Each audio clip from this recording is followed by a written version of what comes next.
I want to just give you a few remarks about the technical aspects of our program today. We're very lucky to have a simultaneous translation of this program. And so please go to the bottom of your page and see the tiny icon with a globe on it. And you can select English or Ukrainian as the language that you would like to listen. And that will help us proceed a little bit more quickly because we'll have simultaneous translation. And thanks to our interpreters today. We're also recording this session, and the recording will be provided to those who have registered for the workshop today. And our speakers have also elected to provide their presentations later on. So look for information after the workshop about how to access that information. We're very pleased to present this workshop today, Safeguarding Architectural Fragments in Ukraine, with our longtime partners, the Ukraine Heritage Monitoring Lab. We've been working at the Smithsonian since the full-scale invasion in 2022 with our colleagues in Ukraine, and that includes HEMO, that I just mentioned, the Heritage Monitoring Lab, the Heritage Emergency Response Initiative, Museum for Change, which is also represented here today, and other partners and NGOs like the Cultural Emergency Response Organization in the Netherlands, the Kosciuszko Foundation, and then also our research program that we partner with HEMO on, the Cultural Heritage Monitoring Lab, where we've been monitoring damage to cultural sites in Ukraine for the past more than 2 years. I'm joined today by my colleague and friend, Vasyl Roshko, Director of the Heritage Monitoring Lab of Ukraine, and Vasyl will introduce our next portion of the workshop. Vasyl? Вітаю товариство, мене звати Василь Рожко, я засновник ХЕМО, Ukrainian Heritage Monitoring Lab, The founder of Heritage Monitoring Lab. And before I start, I would like to mention some nice events. Corey, happy birthday. Also, it's birthday of our partner, Olександра Ковальчук, so congratulations to him. We hope that we will have a great year in these difficult times. So, НеМо was created in 2022, specializing in documenting the damage during the war to overcome the negative consequences. And we have 2 spheres working. This is for stabilization and recovery. We have selected ECROM, but also we have some quick verification and also forensic heritage documentation to submit criminal cases against Russia. And together with our partners, we have created the society to prove the cultural genocide. And we are documenting thanks to our partners, Sky, Gray, PAN, Cultural Heritage Center, CHML Lab, World Monument Fund, and also Ambassadors Fund, American Ambassadors Fund. And as of today, we have assessed more than 120 sites in 16 regions of Ukraine.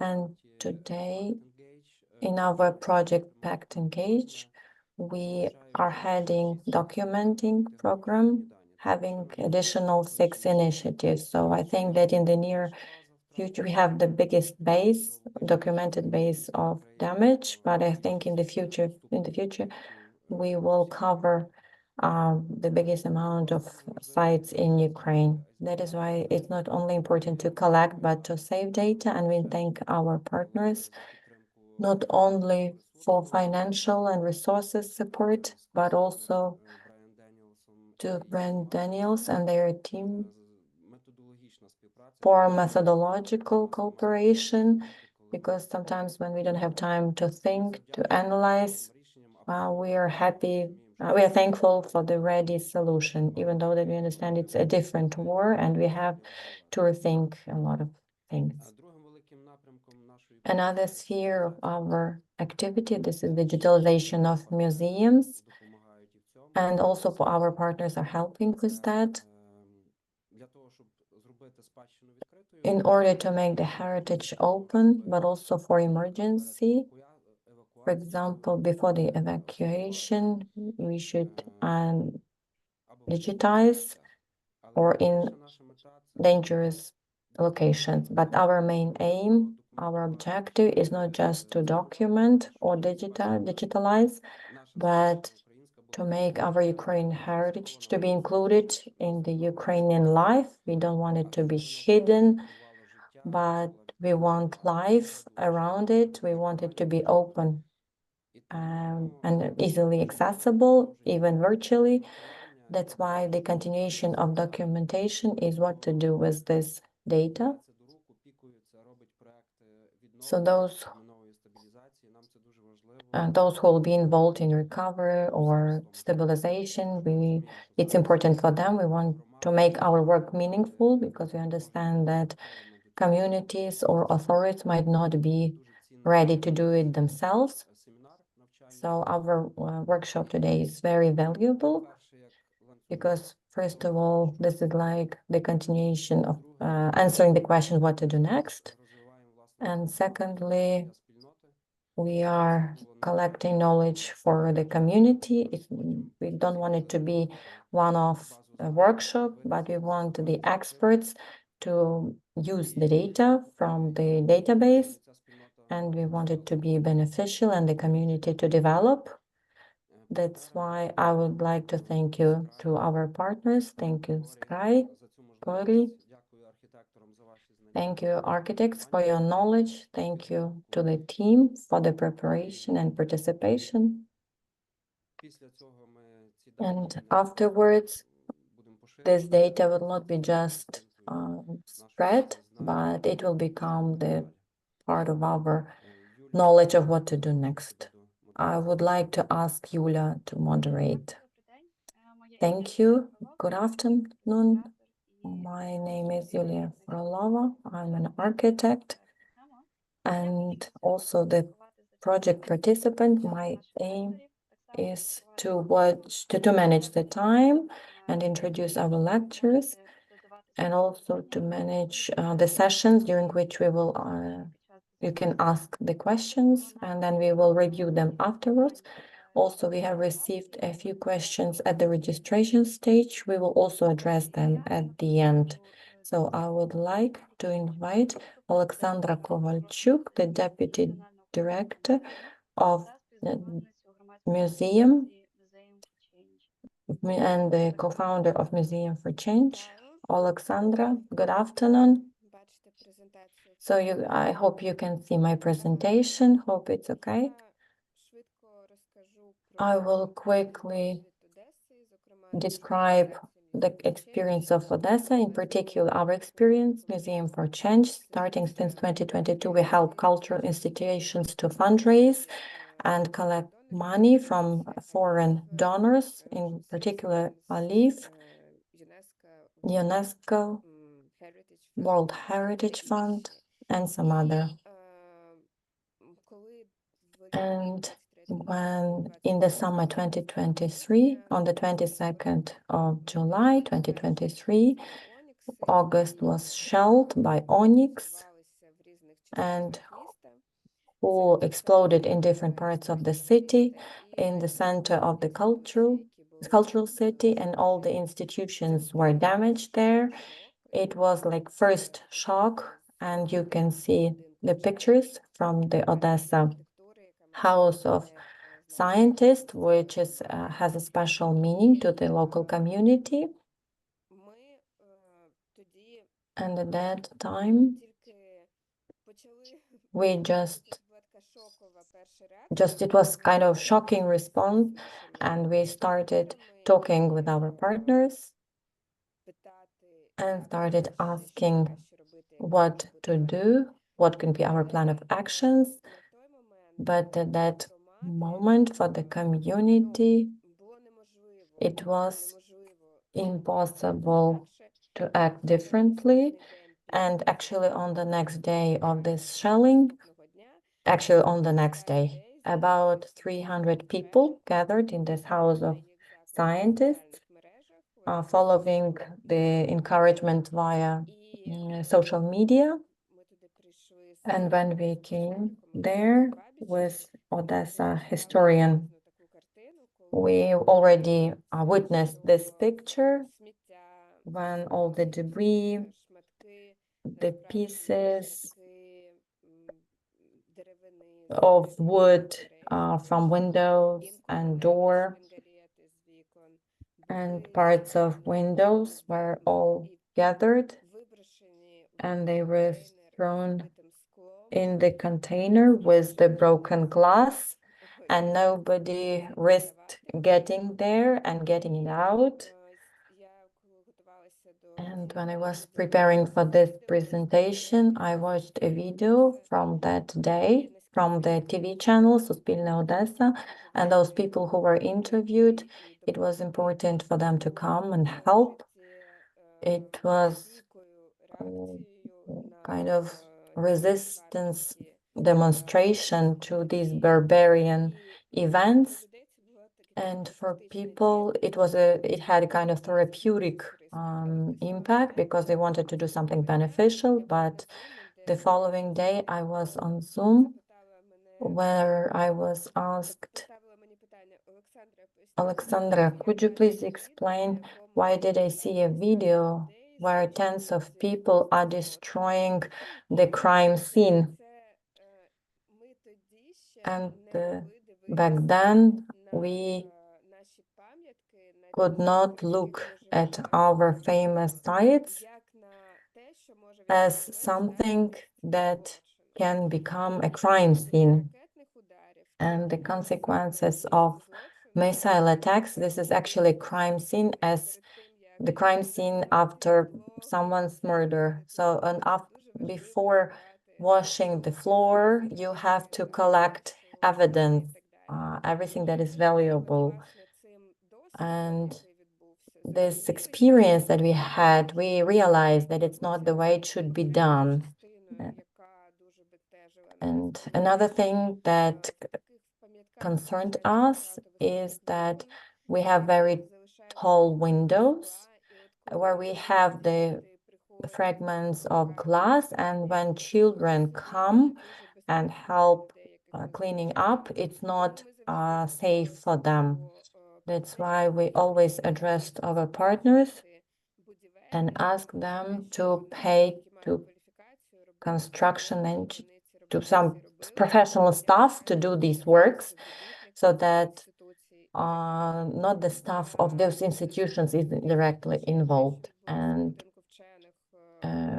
due to different reasons, that what happened in this house of scientists was not met with good response, even though it was beneficial for people. And in November 2023, already in Odessa Art Museum, we already had a chance to practice, to check whether we learned all the lessons from the experience of our colleagues. And then the ballistic missile Onyx fell in front of the museum, and the windows were broken, parts of the door were broken, also had gaps in the roof. And it was easier for us to respond because we already had this experience with our colleagues in the summer. And we had a kind of algorithm of actions that we could apply. And thanks to the support of UNESCO, we had a guidance for Ukrainian museums during emergencies. And there was a section as when it comes to the damage to the building, even though this guidance book hasn't been published by UNESCO yet. It has to be published soon, but we still had the opportunity to use it. That's why we decided to move slowly. So we distributed our work in stages. The first step was documenting, and as soon as the emergency services said that we could approach the building and enter it, and after the initial first review by the architect, and we involved the photographer who could do the first pictures that we shared with media. And it's important for our foreign partners to understand what is going on. Then in the morning, we were already documenting according to the ICROM recommendations and collecting evidence.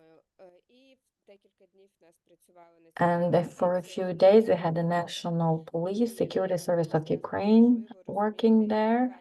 And for us, it was important to understand how they are cooperating. So we had to wait all the representatives, that we had to provide them with copies of all materials. And this is what we did ourselves. We collected recordings from video cameras, and we saved them on computer. And then next, the fourth already, and 5th day of November, 6th, 8th, we had НеМо representatives, and they also documented the consequences, which was very important and valuable to us. These are the picture after this step. At this documenting step, we knew that the safety bodies did what they had to do. We also knew that we had documents provided from НеМо, and we had all photos and videos that we did for our institutional memory, for media, and so on. And then we went to another step when we had to gather all the fragments of valuable things in the building. These are original wooden windows. These were the chandeliers.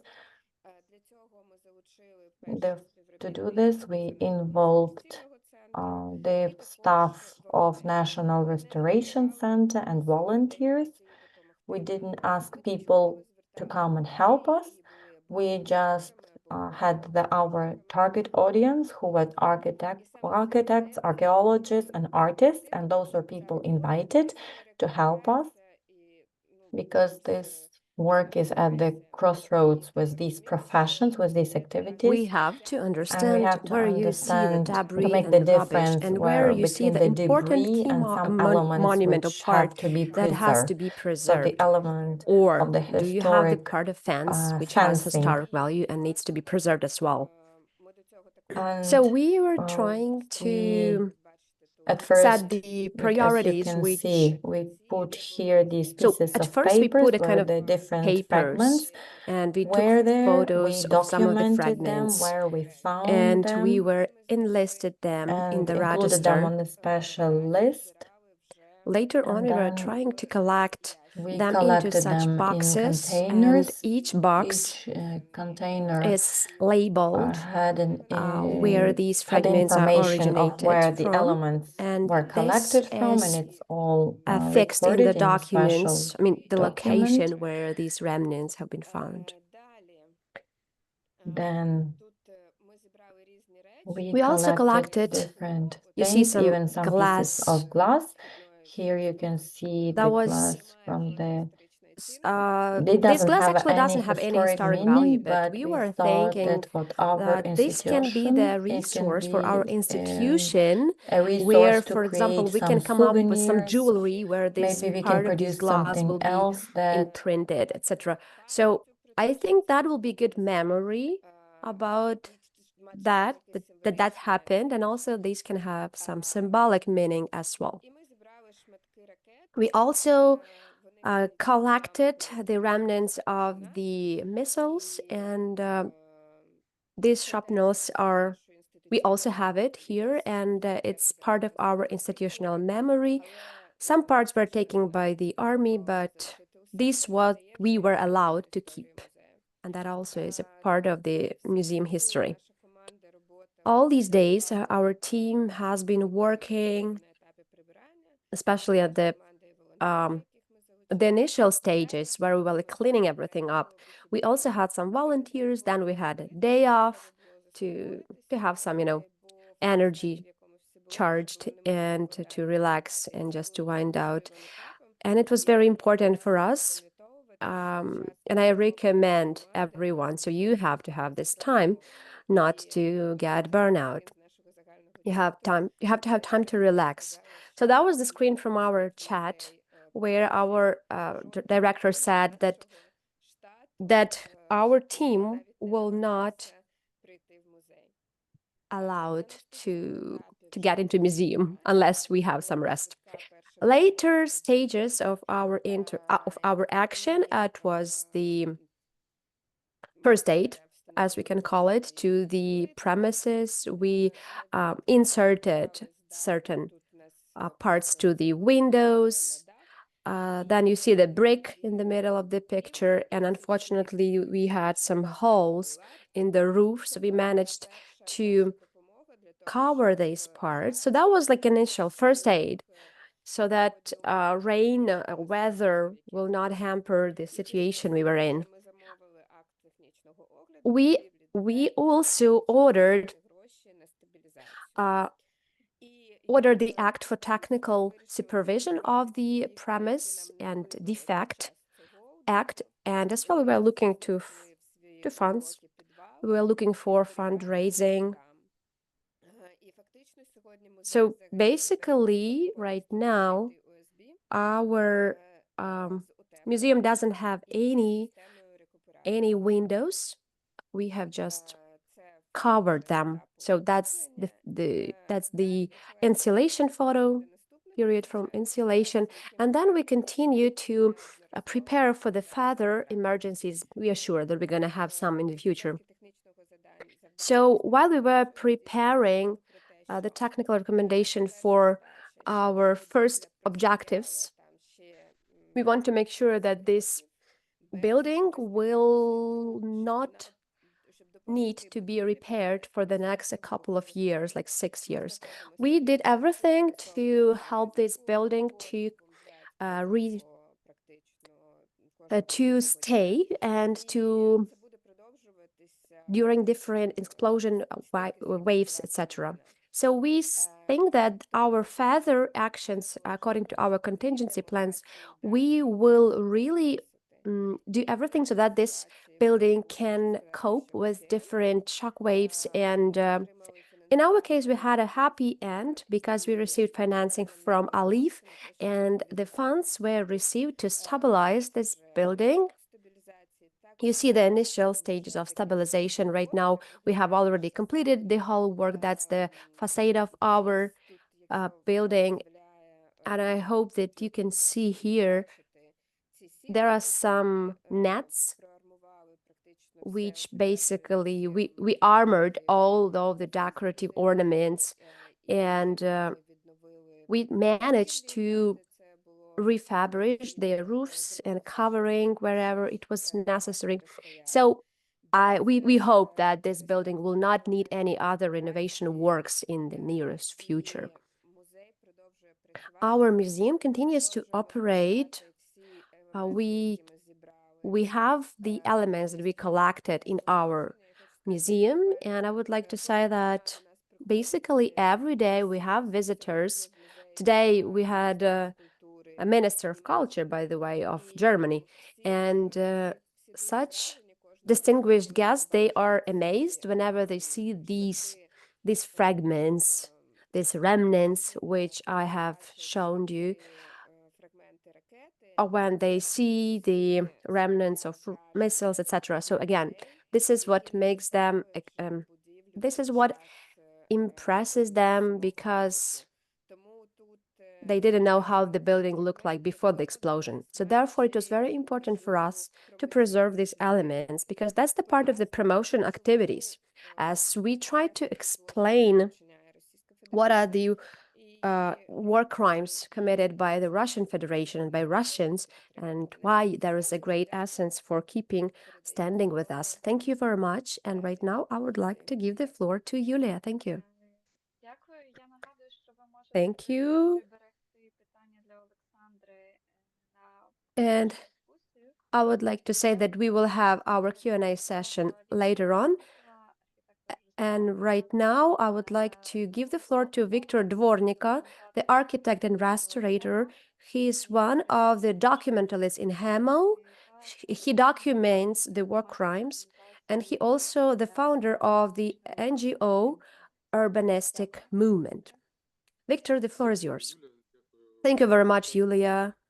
Hello, dear colleagues, dear friends. Today, I would like to tell you about my own experience and the experience of our team as for the documentation of the cultural heritage objects. And we would like to talk over about some cases which caused a great stir, and basically which caused the initiation of the task force in Kharkiv who takes care of the damaged building. First of all, I would like to say that whenever we have any emergency, any incident, we all understand that we have to react. Within this situation, there should be some response.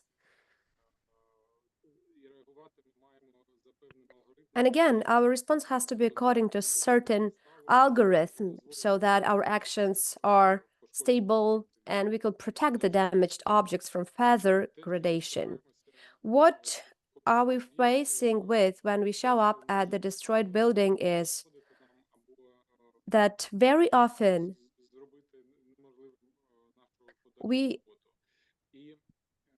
there is something which can make our work impossible. So I would like to tell about our algorithms. First and foremost, we have to take care of our personal safety. So we have to assess the potential risks. And I strongly accentuate on every trainings and meetings that we have, again, to take care for our personal safety, because the cultural objects, they have already been damaged. But what about our lives, right? Otherwise, there will be little sense of our work. After we have made this assessment of personal safety, and we see that it's more or less safe, we have to make communication with the owner. We have to contact him, or we have to find the responsible person who could tell us a bit, who can brief us about this information and could provide access to the object. But again, I reiterate that the key condition for our work is our safety, and I would like to elaborate on that. Because whenever you show up at the object, at the scene of accident, first and foremost, there can be a lot of unexploded remnants of war. Sometimes they can be, it's difficult to spot them, right? So we have to stay vigilant.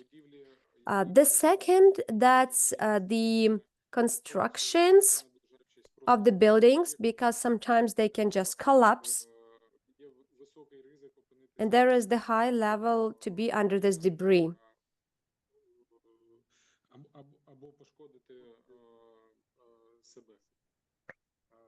So that's again about our personal safety. And the third risk is also important.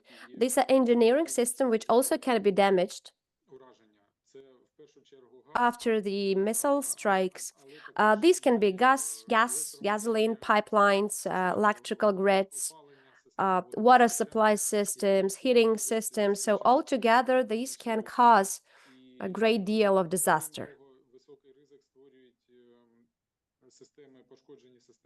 Apart from them, when we talk especially about the water supply systems and heating systems, also that's the great deal of risk because of the great load that they create, for example, in different holes of the material, so there can be additional risks of collapse. And also another risk, these are different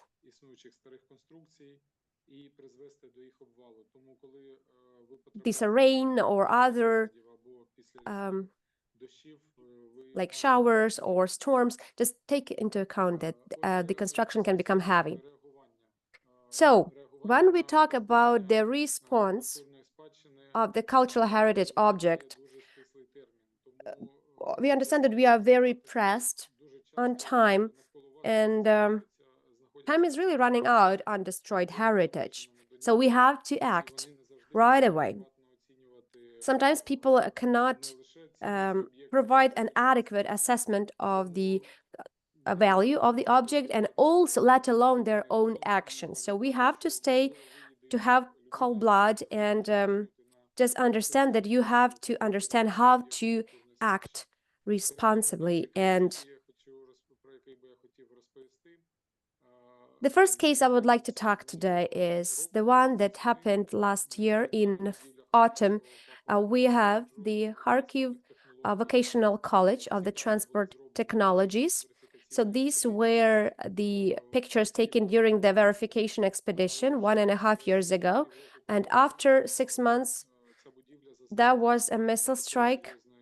And you see what a severe damage was caused. The Shahid UAV was got somehow in the middle of the building. It got inside and it exploded. As a result of this explosion, you see the massive damage that was caused. It's not a typical case when out of some not that massive explosion, such a massive destruction was caused.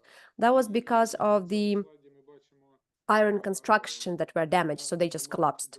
So while documenting these college, you see that the two left and right parts, very beautiful parts of the building, were saved. This building was not considered to be the part of the national heritage, but it has all the features. That was the building that was constructed by a very famous architect, and it has distinct cultural peculiarities, but unfortunately, it didn't have the protection status, and we lost it. We see the process of documentation, and we have the photo with the time indicated in the center. And it was in the morning, it's 9:12 in the morning. So we showed up immediately after the search emergency service did their part. And after we made our first work on response, our utility services, municipal services, they made a decision what will be the future of this object. So, and you see what happened after a few hours. We see that these were the state emergency service employees and also local utility employees. They considered that these constructions were unstable, so they dismounted them. And right now, it looks like this building will never be reconstructed because the authentic material has been totally lost. But this case also had some positive moment, because afterwards we, together with our colleagues, we caused a stir about this case. Several tabloids, several media resources, they highlighted this event, and as a result, we had a big public discussion of this problem. And later on, the whole idea to create this first respond crew to create such a crew such a decision was made.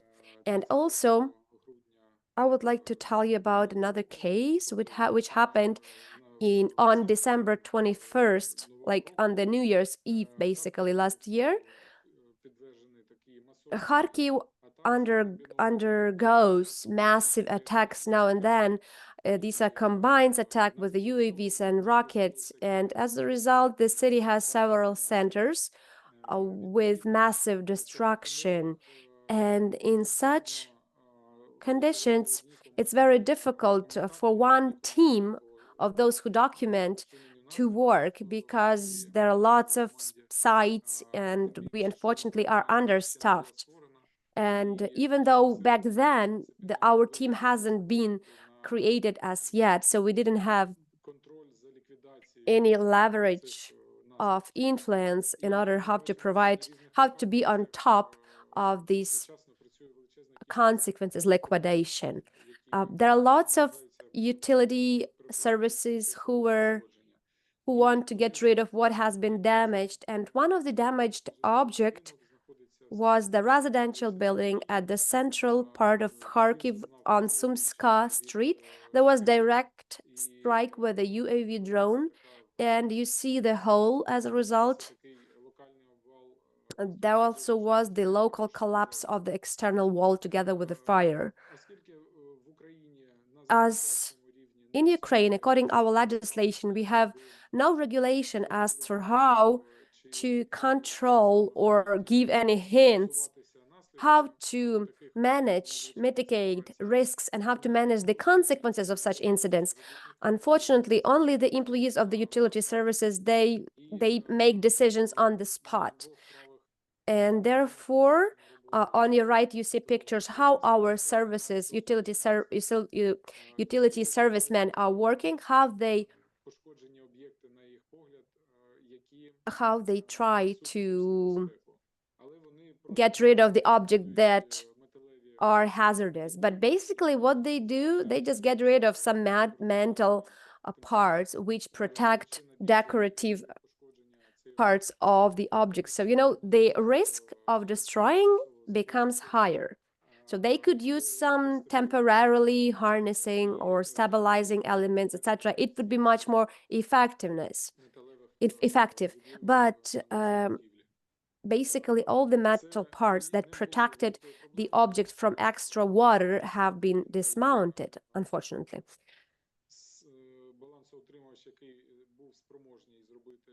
So the responsible entity that was supposed to do this quick response stabilizing works, they did their part, and as for now we have this, they did their part, but unfortunately different cities in Ukraine, they have the similar situation.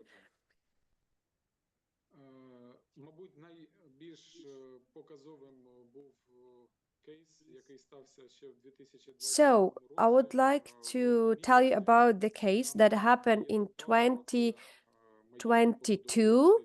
That's the Pavlov mansion of the classic style. One of the objects dating from 18th century, and it remained almost the same, but that was the direct strike with the Iskander rocket, and you see that the central part of the building has been destroyed. And unfortunately,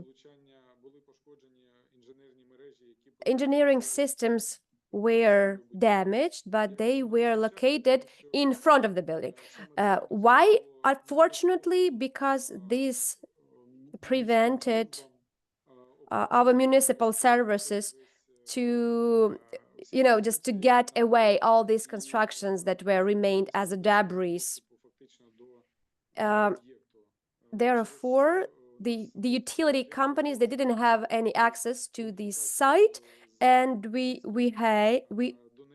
managed to make communication with the city. We managed to influence the situation and to prove the value of this site. After the strike, when the mayor was at the spot, he said that unfortunately, due to this serious damage, the rest of the building has to be demolished, but we proved that this object can be reconstructed, and it's the moment of the cultural monument, and it has to be preserved, and because it still remains as a monument, and unfortunately we have to take care of it. But even the permission of the authorized bodies for our works, the communication with administration of that district did not allow us to fully preserve this building, and almost all bricks and wooden bars that were there were taken away. We don't know where, and basically lost. And we had an informal agreement that the separate fragments that we identified, you can see them on the left side in the frame. They highlighted the bar made from oak. It also disappeared. So these oral agreements were not fulfilled. And I would like to reiterate that all constructions were lost. But when we contacted emergency services with their personnel, we delivered the message to them that they are working at the World Heritage Site, and it's of important historic value. And orally, we agreed with them that they would do triage and would collect some of the elements. This allowed to preserve main fragments, decorative fragments that could be used in the future. They are preserved. They are kept in our workshop. So some conclusions that we can make from this our experience. If you are involved somehow in the with heritage sites, you should communicate with the local bodies, and you have to be proactive. You have to be preventive. Only then you will be able to preserve. And to add to what Alexandra said before me, her case was also illustrative when such an institution as a museum can do such works responsibly and in a proper way. So how do we have to act correctly? What should be our approach to dealing with the consequences? I would like to show you the theoretical part, how it should be done. But today, something happened. Our most famous site was attacked. Держпром building was damaged. So the following algorithm that I'm going to talk will be based on this particular example. The first step, something that you have to work with in your team when it comes to preserving heritage sites, this is informing. So when you learn about the damage in one day, in a week, it's highly probable that when you get there, nothing valuable will be left there. So yesterday, after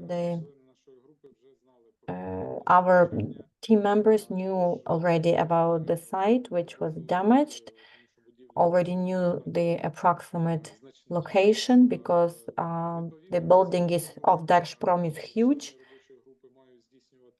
and the members of the working group have to reach the building, and regardless of all international workshops advising to arrive 2-3 hours after the attack. I'm sure that in Ukraine, after 2 or 3 hours, big communal services can already be finished with cleaning up and a lot can be lost. So again, it's important to remember about personal safety and be vigilant when it comes to air raid, sirens, alarms, and follow all the instructions of the emergency services. So yesterday when we arrived there, right after we arrived, there was a signal about ballistic missiles attack again, and all the emergency services went to shelter. And afterwards, in 10-15 minutes, everyone returned to work when the air raid alarm was turned off. Following our arrival, we talked with different departments of the city, and we could start doing our work. This is to assess the situation and risks present at the site and identified short-term measures. Another important part of the work is to contact the owner, because sometimes these construction elements can be taken away, and sometimes we deal with private ownership, even though it can be a historic site, since still it can be private property. So, of course, taking some elements can have legal consequences. So, apart from coordinating our actions with emergency services, they should be coordinated with the owner of the property. The next step, when it comes to documenting, it's identifying and marking of the elements. So in the picture, we have the part of the flooring from the collapsed Держпром building.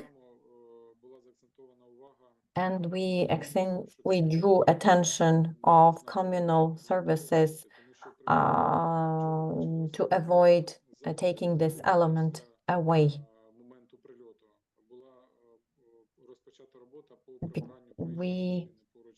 Because the cleaning work started almost immediately. The next step, this is identifying prioritizing some stabilization measures if it's necessary. The building was in quite stable condition, so there was no need to do anything additionally, but in some cases, in some of my previous cases that I mentioned,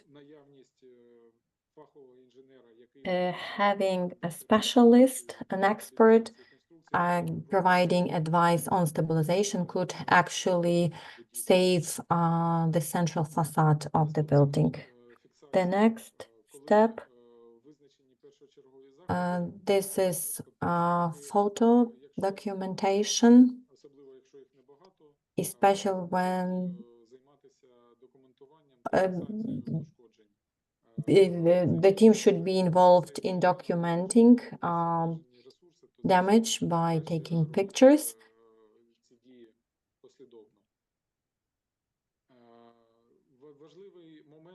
Another important step, this is identifying responsible people after delayering. So when you rely on public utilities, this job can be done unprofessionally. The people who do not understand the value of authentic buildings can throw something into the trash bin. The next step, this is control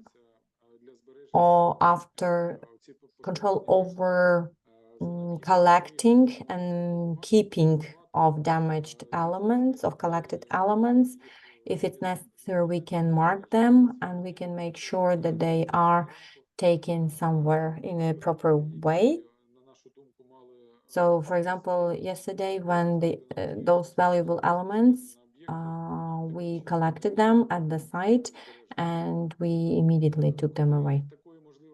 When when we cannot take the elements away, when there is no open area near the building, it's necessary to have to make sure there is an area where you could move these elements to, but at least in Kharkiv, there are already designated people who would be responsible for this. If we talk about removing of damaged elements, it has to be accompanied with specialists specializing in preserving heritage, because when the public utilities want to deal with consequences due to their lack of understanding, they might damage additionally these elements, so we have to take over. After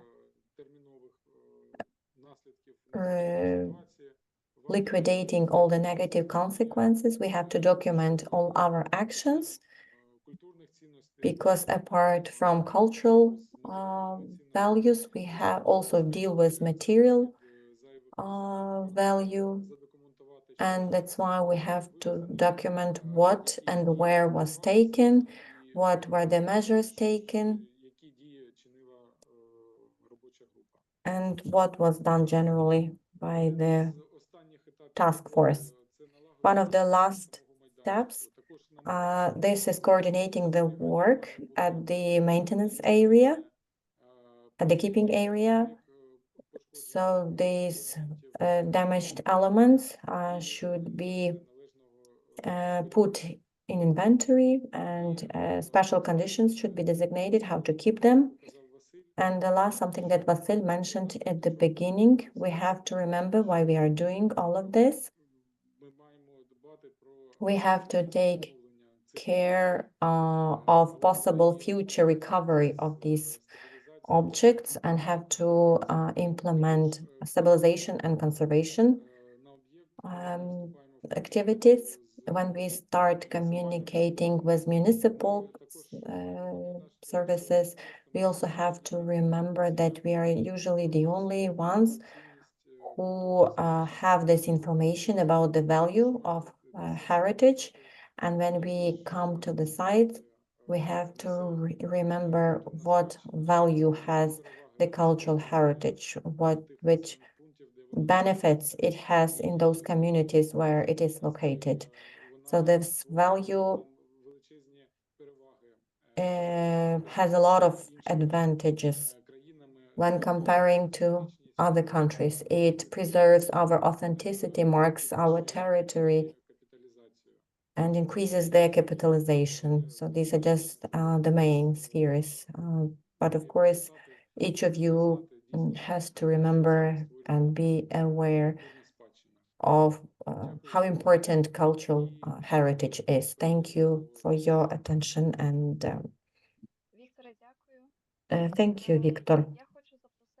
I would like to invite our participants, colleagues, to a short discussion. You will be able to ask questions, Alexander and Victor.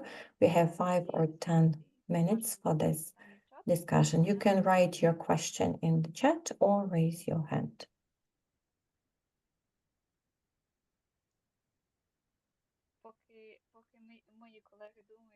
While my colleagues and participants are thinking about the question, I will ask my question to Alexander.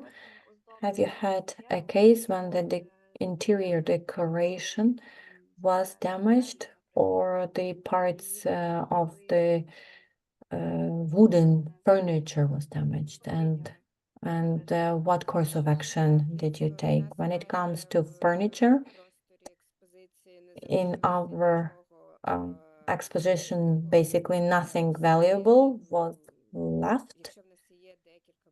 Even if in our museum, there are very few windows made during the 20, 30 years, and museum now is 120 years. We didn't have such a problem. But when it comes to windows, and we had 3 authentic windows, really authentic, original ones. Of course, we don't know the whole chronology of events of our building, but during the Second World War, we had broken windows as well, apart from 3. And nevertheless, we preserved all the frames and all these accessories used in the windows. Of course, we have some decorations inside in the halls, but we also treated it with the same care, whether it's on the interior or exterior. It is all marked and kept in the museum. But our museum was lucky because we have a kind of storage basement. And of course, it's limited, but we still have a space where we can put and keep such things for a long time, and it's not going to be in our way. But not all sites or cultural institutions have such resources, like meaning space, right, for keeping. There is also a question from Miroslav. Thank you for the presentation. Is it your volunteer activity or is there support from the local authorities? I think it relates to evacuation and keeping the elements. If it's a question to me, this task force, which was created in Kharkiv at the beginning of this year, it's a volunteer formation, and it consists of 10 experts. Again, they are all volunteers. So these are experts from the sphere of architecture, restoration, and structural engineers. So this is kind of an expert team of people who go to sites. Also, there are the heads of some departments. These are the city departments and on the regional departments. So we have also a working chat where we can talk and solve issues together. For example, yesterday at 10:30, in 10 minutes, we were able to get the contacts of certain personnel of services, public services. It simplifies our work very much. It's great when we can get quick response. I think that this is a good case to follow by other cities because the legislation doesn't have a written algorithm and only involving experts can be useful and can prevent the loss of elements. Якщо можна, я би хотіла одразу уточнити. All right, I would like to make some specifications here because very often we have a question like who is responsible for the decision, and do we need any specialized education or specialized view of those working in the institution, or these can be like the heads of the specialized departments. So I mean, the decision coming from the top. What do you think at the specialized people who have such decisions to make? You talk about decisions to preserve, to save the object, Yes, both collecting, preserving. So is there any algorithms? When you talk about the elements of architectural elements, right? Yes, that's right.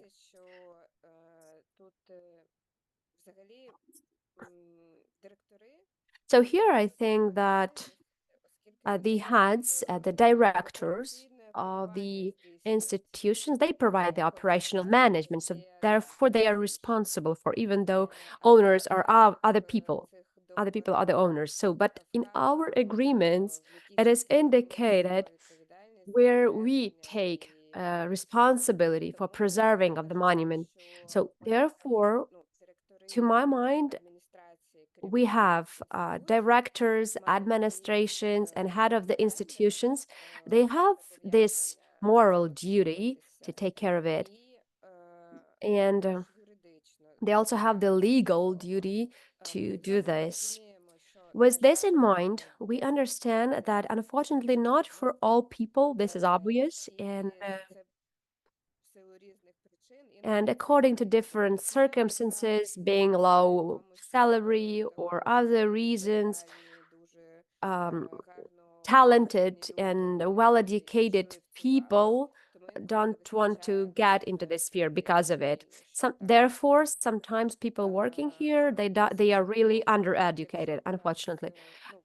On the other hand, I understand that we are not going to be asked questions by prosecutor's office as for the elements of our decision-making process. No, therefore, legally, I don't think this can be abided by. So first and foremost, this is our moral duty. I mean, the moral duty of the directors have to find this possibility to preserve the objects and how to make the better society in the future. Добре. Чи є, можливо, ще запитання Any або other questions наших лекторів? to our speakers? Я, на жаль, не бачу.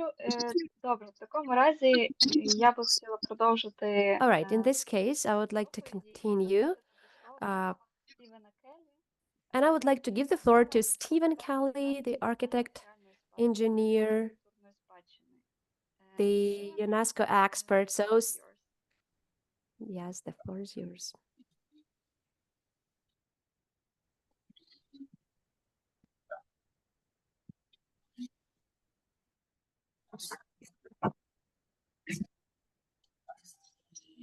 Can you see my screen? Yes.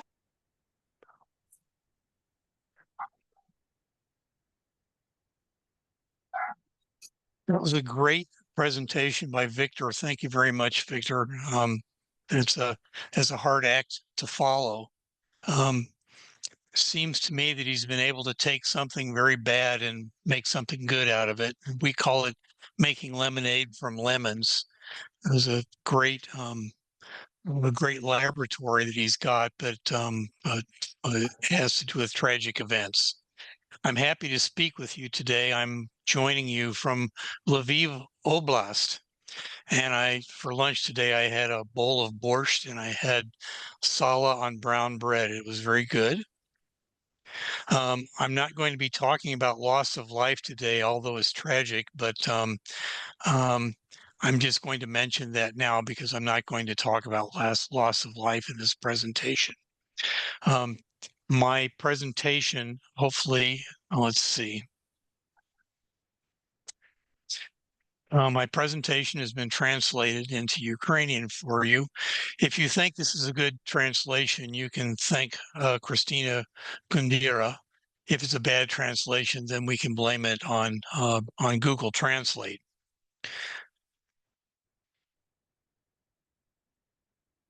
I am a building doctor, and I'm going to be talking in medical terms about buildings. My guess is that I may be telling you things that you already know, but hopefully the organization that I will present will be useful to you. This is what I'm going to talk about today. I'm going to give examples of successful past recoveries of what I am terming victims of war. Then I'm going to talk about built heritage as a victim of war. Then we will talk about blast and fire forces on buildings. Well, I'm going to present a very simple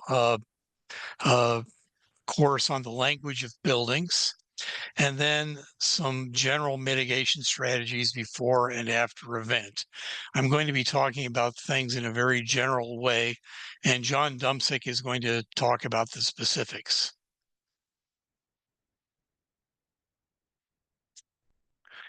Okay, these are the success stories that I would like to present. The Notre Dame de Reims is in Reims, France. And on the 4th of September 1914, the German army began to shell the city during World War I. 15 days later, shells struck what is termed the oak forest of the wooden timbers under the lead-covered roof, setting it on fire and destroying the roof and windows and damaging the sculpture and walls. If you'd been there during this time, you could stand inside the church and look up and you would see the sky. A major restoration project began in 1919. The restoration sometimes made use of modern techniques and materials, including prefabricated reinforced concrete. And if you look in this area here, these trusses that are going in are not wood, but they are made out of prefabricated concrete. The cathedral was reopened in 1938 and became a UNESCO World Heritage Site in 1991. Now, I would like to point out that this is not the only Gothic cathedral in France that was severely damaged either in World War I or World War II. This was fairly widespread.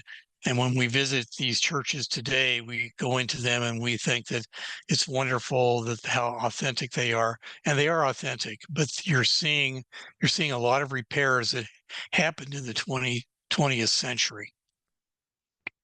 My second example is the Frauenkirche in Dresden, Germany, that was destroyed during the Allied bombing on February 13th, 1945. The remaining ruins were left for nearly half a century as a war memorial, following decisions of local East German leaders. Following the reunification of Germany, it was decided to rebuild the church starting in 1994, and the building was consecrated in 2005. And finally, something that's closer to our hearts, a project that I was able to consult on briefly was the Kievo-Pecharsk Lavra complex, specifically the Uspensky Sobor. The church was originally constructed in 1073, consecrated in 1089. The baptistry church, which was a separate church, was added in 1100, and the cathedral was severely vandalized during the Tatar invasion of 1240, which devastated Kiev, and it was not restored until 1470. Further alterations and additions were carried out in 1669 and 1729, and you can see here over at the right, this was the study that was done showing the chronological development of this church. But in November of 1949, the Sobor was blown up as part of the occupation of Kiev. And I know that during Soviet times, it was claimed that this was done by the German army. And after it was claimed it was done by the Soviets. So I'm not going to comment on that any further, except that only the foundation and walls in the back and one dome on the southeast corner remained. The ruins were conserved in 1962 and 1963, and you can see that in the image down here in the lower left, which, by the way, was taken by my father in 1972 when he visited Kiev. The reconstruction project began in 1998 after Ukraine regained its independence, and the new church was consecrated on, I believe it was the 24th of August, 2001, and I'm happy to say that I was in attendance during that consecration. These are some other images that were taken during the reconstruction. You can see that there was a lot of concrete that was used in the building. So it's the reconstruction didn't completely follow the traditional masonry techniques. And this is a photograph during and after taken from the bell tower.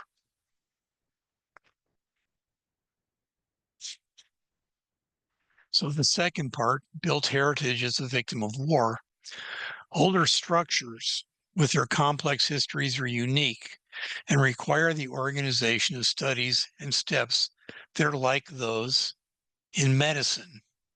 And we like to talk about them in 4 steps. Step 1 is the case history, the known history of a building, including past traumas, interventions, modifications, etc. If you go to the doctor, if you go to a new doctor, the first thing they'll want to know is they'll want to know what your case history is. They might want to get a hold of your previous doctor, and they want to have a record of all your previous ailments, any previous operations you've had, what type of medications you might be on. This is the case history, and we would like to do that with the building as well. The second step is diagnosis, identifying or determining the nature and causes of damage and decay, and the opinion derived from such an investigation. So that's what you decide what course of action you may want to take. And we like to take our time and we like to deliberate on that if we possibly can. The third step is therapy. The chosen intervention measures conservation, preservation, rehabilitation, reconstruction, etc., taken in response to that diagnosis. And of course, the 4th step is controls, and that is verifying and regulating the efficiency of the therapy through monitoring and cyclical maintenance and examination. That's exactly what would happen if you went to your doctor and he diagnosed a particular therapy for you, and he would want you to come back, and he would want to know what were the long-term effects of that, because any type of intervention that you do is going to have an effect, and it may have an adverse effect as well. But what happens when we are suddenly subjected to a large number of severely harmed victims, as were shown on this image on the left?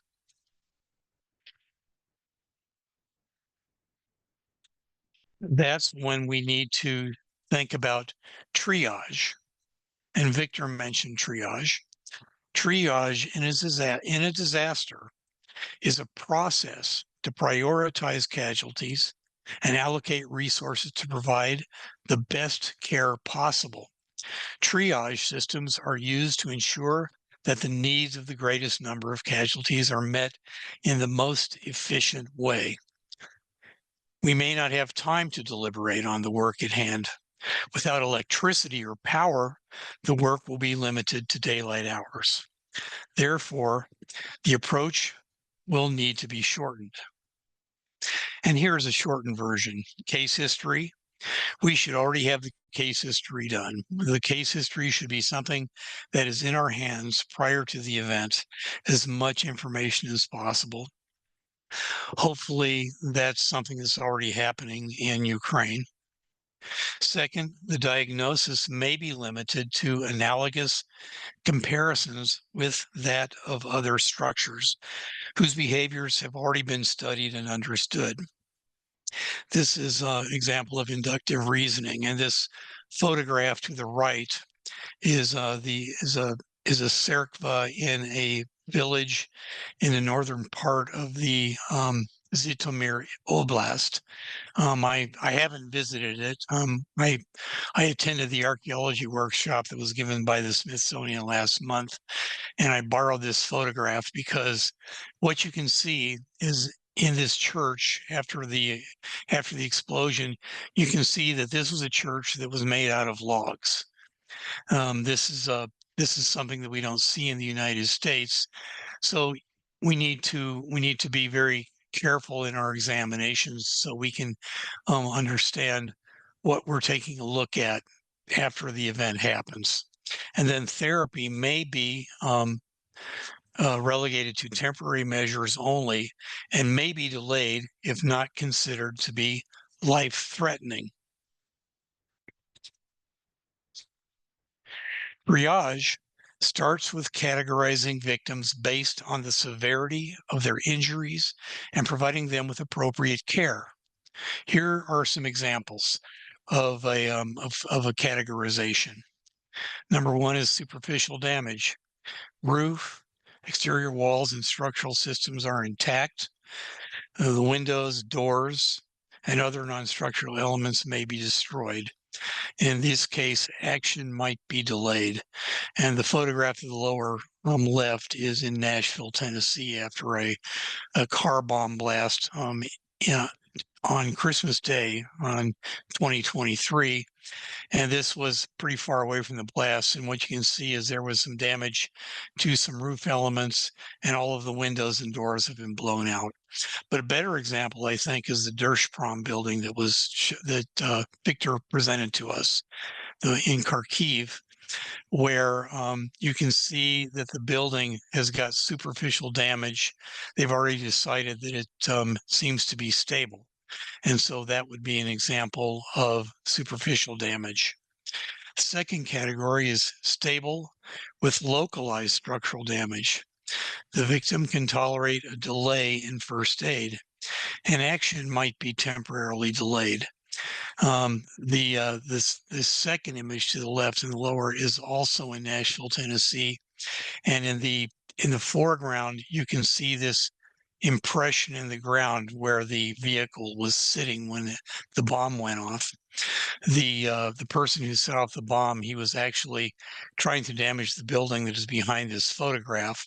Didn't do much damage to that building. It was a new contemporary building, but the shockwaves bounced off, went across the street, and actually knocked the facades off of 4 buildings. And you can see the 4 buildings that you can see 2 of the 4 buildings where the facades actually came apart and fell onto the street.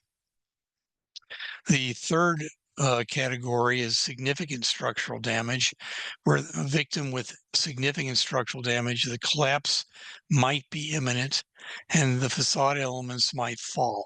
And so the third and fourth images, you can see that in the third image, there is there's a concrete block bearing wall, which is in very precarious condition. You need to be very careful going into a building that looks like this.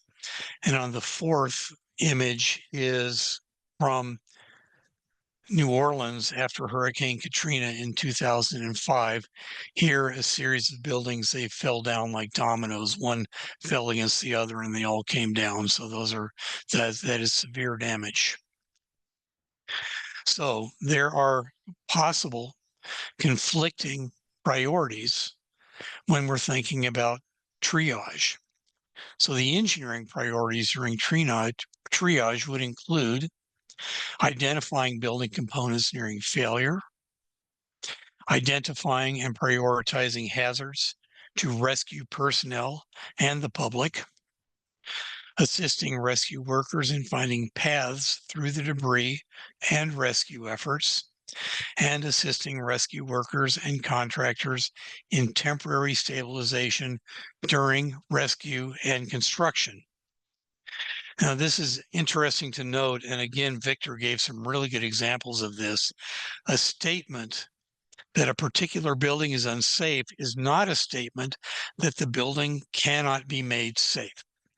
And the example that Victor gave was the college in Kharkiv, where somebody decided that, well, it's this building needs to come down, it's dangerous. It looked to me like that building had a partial metal frame on the inside of it.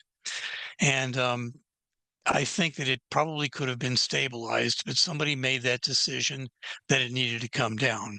We have the same problem in the United States where code officials make decisions like that, and sometimes the decisions are ill-advised.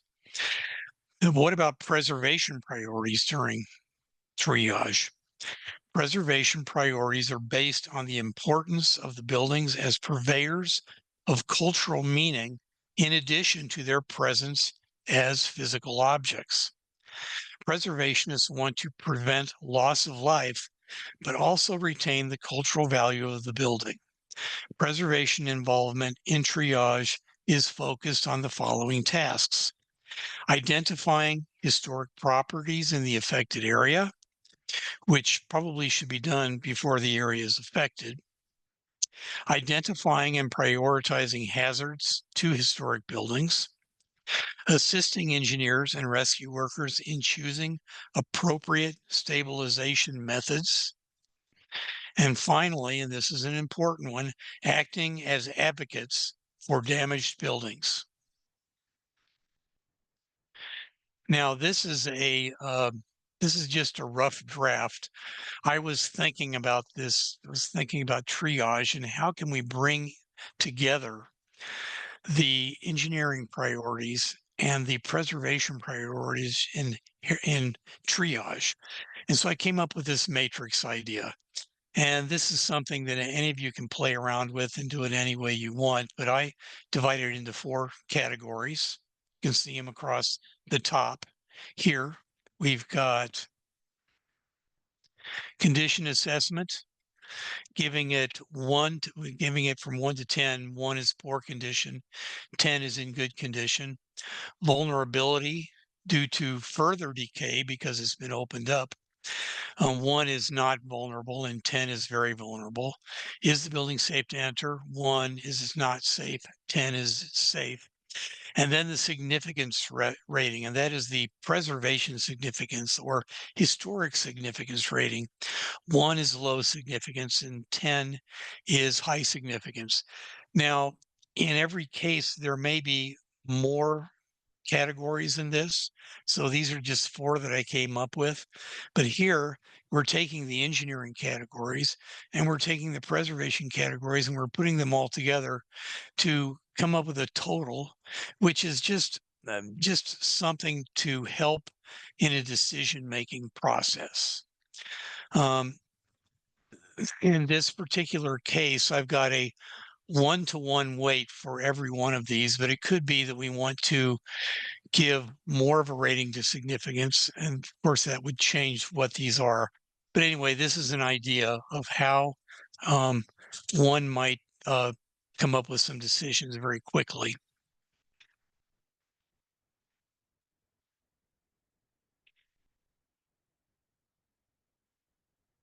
Okay, when the damaged buildings are historic, the triage process can be complicated. Modern buildings can be assumed to have been designed with analyzed structural systems, while historic buildings may contain structural systems that cannot be analyzed, are deficient, perform unpredictably, and are poorly understood by emergency personnel. Once the extent of damage is known, preservation advocates should focus on the long-term retention of historic material in situ or in place. This goal may be reached in several ways, including temporary shoring or stabilization, cataloging, temporary removal and storage for later installation, or expedited repair.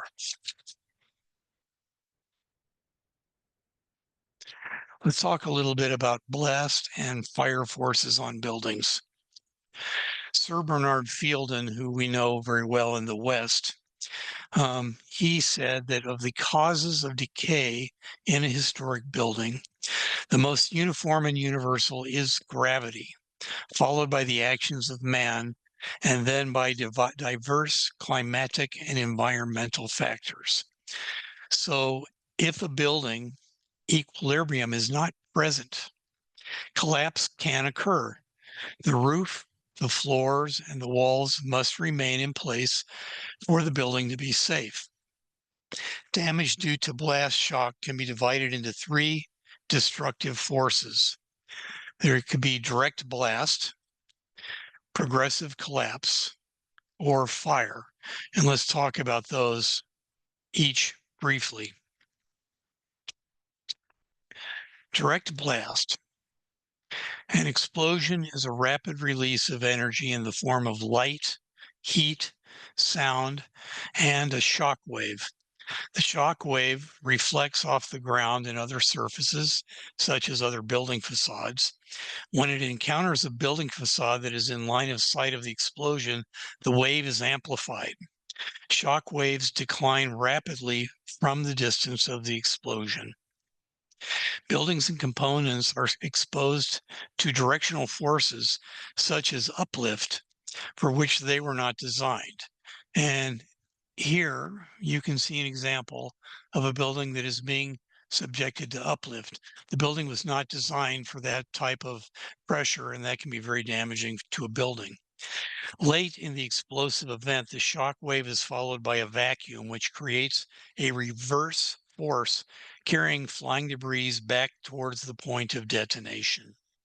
This can be especially damaging to windows and facades that can be pulled outwards onto the street. That is why you see buildings that have been subjected to a direct blast. Sometimes the facade or facade elements fall out onto the street as opposed to going into the building. It's because of this reverse suction effect. In simple terms, high explosives close to a building tend to break things, including steel, concrete, and masonry structures, while blasts further away tend to push things over. Progressive collapse.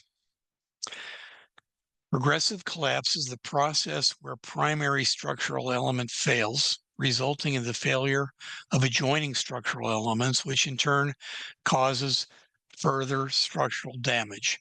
This image on the right was taken in Pakistan, and it is of a progressive collapse. But I think that I can give you a better image in your mind of a progressive collapse if you think about the Twin Towers in New York City after 9/11, where the planes hit the upper part of the buildings and it burned for a while. And then in both buildings, they came down in a dramatic progressive collapse. So that is progressive collapse. Structural redundancy is the ability of a structure to redistribute loads among its other members when some parts are damaged.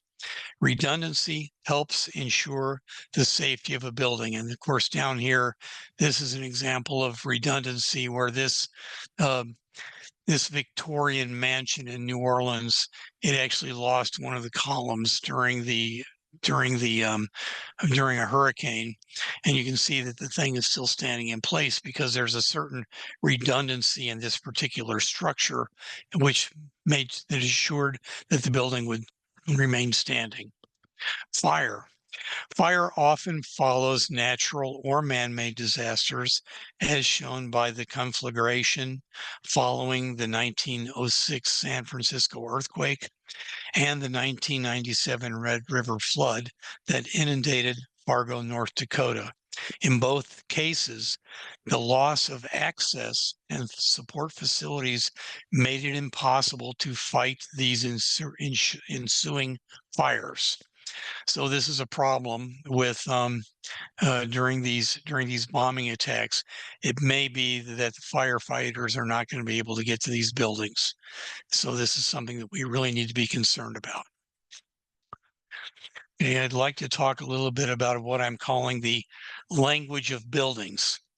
And here I have a building speaking to you, but after watching Victor's presentation, I think I'm going to start thinking about how I can introduce dogs into my presentation in the future. But buildings can speak, and we need to learn how to listen to them. This graphic over to the right is something that is used by conservators, and it shows all the different types of forces that buildings can be subjected to. The physical forces, such as a strike or a bomb. Vandalism, because now the building is open. We already talked about fire. An open building is going to be subjected to water. It's also going to be subjected to pests such as little animals, insects, fungi, Not going to talk too much about pollutants, but light and UV. If you have interior surfaces, painted surfaces, wallpapers, all of a sudden that's going to be subjected to sunlight, which can be very damaging. We've lost the capacity to control the temperature in the future, so we may have all of a sudden interior surfaces are going to be subjected to high and low temperatures.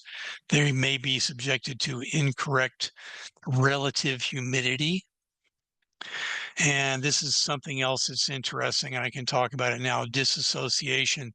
That is when we don't understand what it is that we're looking at. And I think that Victor talked about this when he was talking about first responders going in and they don't understand what is significant and why it is significant. And so it is hauled away, and there's nobody there to talk to them about, leave this alone.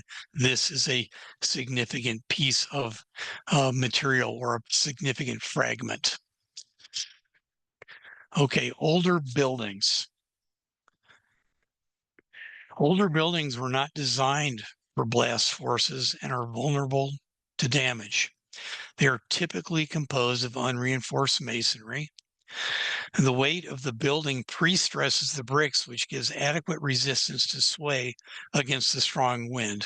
And what this means is that one of the reasons why an unreinforced building will be able to be held together is its own weight, and the weight of the roof helps hold the building together.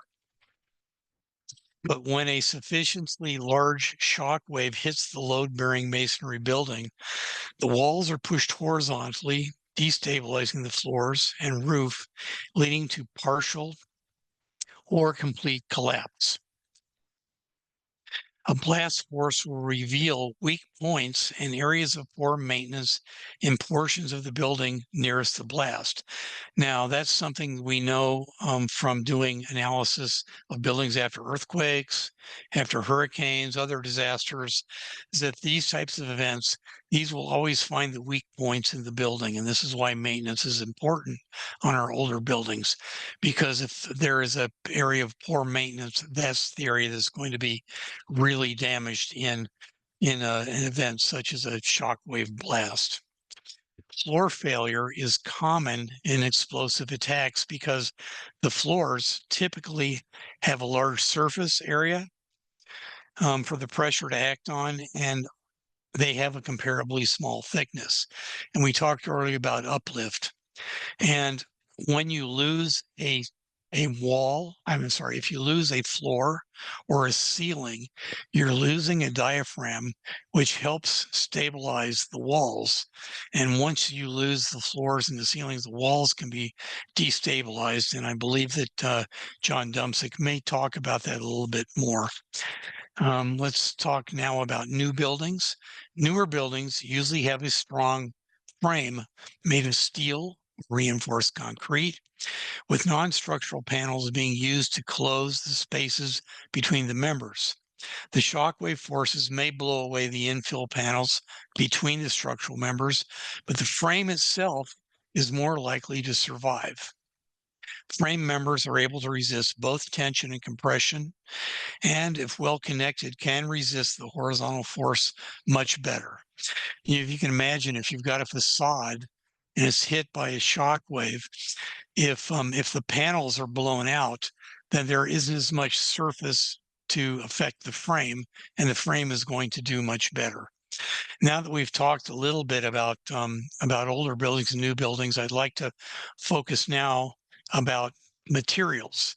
And there's a specific reason I want to talk about materials, and that is because once these buildings have become distressed, they're open up to the climate and all of the climatological factors which decay materials, they are going to accelerate now. And so it's good to have an understanding of what these decay mechanisms are, specifically how they are related to blast and to fire. So thermal, all materials expand when temperature rises and contract when they get colder. The degree of temperature movement varies based on that material. Second is moisture. Porous materials hold moisture in their pores. If the relative humidity goes up, the material will absorb moisture, and if it goes down, the material will give off moisture. Fluctuation in moisture content of the material will be accompanied by dimensional changes, meaning that if the moisture content goes up, the material will expand. If it goes down, the material will contract. So absorption of moisture will be accompanied by swelling, and drying out will give rise to shrinking. This image on the right, if you don't mind me showing something from our unfriendly neighbors to the north, this is the Kishi Pogost. It's near the city of Petrozavodsk in northwestern Russia. And this is an example of two things. Number one, this is an example of adding redundancy to a building. This is a log church that had a metal carcass put on the inside of it. And this metal carcass was in place for at least 20 years. And so this was a way to hold the building in place. But there was also a real problem with this metal carcass when it was in place. And I actually visited this project almost 30 years ago for Ecomos. That is this: the metal frame and the wood structure were behaving very differently over the seasons, and somebody had to come in at various times, and they had to either put shims in or take the shims out, because the metal carcass and the wood on the outside, they were moving differently from each other.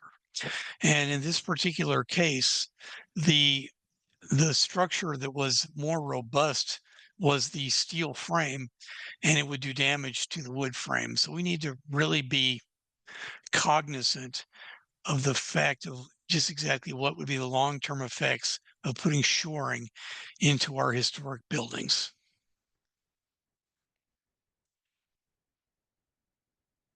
Okay, wood, briefly.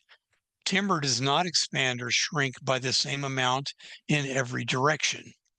And this photograph on the top is actually a piece of furniture that I saw in an airplane lounge in Canada, which is a very, very wood-oriented country. And I really love this photograph because they took a tree and they made the entire block into a table, and you can see that the wood is shrinking in different ways, and is cracking and opening up. And in this particular case, they were celebrating the fact that the wood was doing this, and they knew it was going to happen when they built this particular piece of furniture. And I thought it was really beautiful. So the compressive strength is perpendicular to the grain of wood is much lower than if it's parallel to the grain. The strength of wood structural members just depends on the species of the tree and the inevitable natural imperfections present in the particular piece of wood. Wood is an organic material and is food for insects and fungi. Fungi require moisture to thrive. Because of this, it has a shortened lifespan. And I'm not supposed to tell you where I am, but I will let you know that I'm looking at a church made out of logs here in Lviv Oblast, and this is exactly what we're seeing. Is we're seeing wood as food. Wood structures are quite flexible, and equilibrium is highly reliant on the connections between the wood members. Due to the lightness of wood structures, they do not perform well when exposed to nearby blast. And I think I already have a question that was asked that came from Nikopol about wooden structures, and unfortunately, wooden structures don't do well during blast.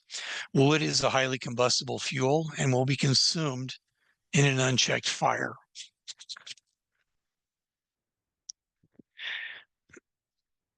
Next is unreinforced brick and stone masonry. Masonry, whether brick or stone, is more durable than timber. It is strong in compression, has moderate resistance to shear, and has little to no strength in tension. Masonry has little to no deformability or ductility and has little strength when exposed to blast forces. Brick is a fired clay product and is not combustible. However, bricks can become damaged by thermal shock brought on by the water from firefighters when it hits the hot brick, and the brick rapidly cools.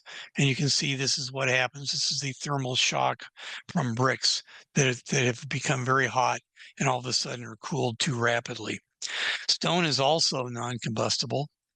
Heat from the fire can cause irreversible changes in its physical and chemical structure, which decreases its strength. Some mortars, such as lime, and I know that there's a lot of lime mortar here in Ukraine, will go through a chemical conversion when exposed to heat. And if you know anything about lime mortars, they take calcium, and it is burned and is turned into calcium oxide, and then it's slaked and put into mortar, and there it slowly changes back into calcium chloride. In a fire, it goes back into calcium oxide. But under rain, it will slowly go back and turn back into calcium chloride. So it's something to keep in mind. Iron and steel. Cast iron is strong in compression, but not very strong in tension. The low tensile strength and the brittle mode of failure would give no warning of impending collapse. The mechanical properties of forged iron is like those of steel, with tensile and compressive strength being approximately equal. A steel frame building can perform when subjected to blast, but often lose portions of their non-structural cladding. Iron and steel are non-combustible. Structural steel, when it reaches a certain temperature, will begin to yield and deform, but its strength loss is irreversible when it cools. Deformed steel can often be left in place as a type of shoring after a fire. I have the wrong image here. I'm sorry about that. And that's this one here. This is a church that has been subjected to fire, and you can see that these steel trusses have deformed, but the strength of the steel has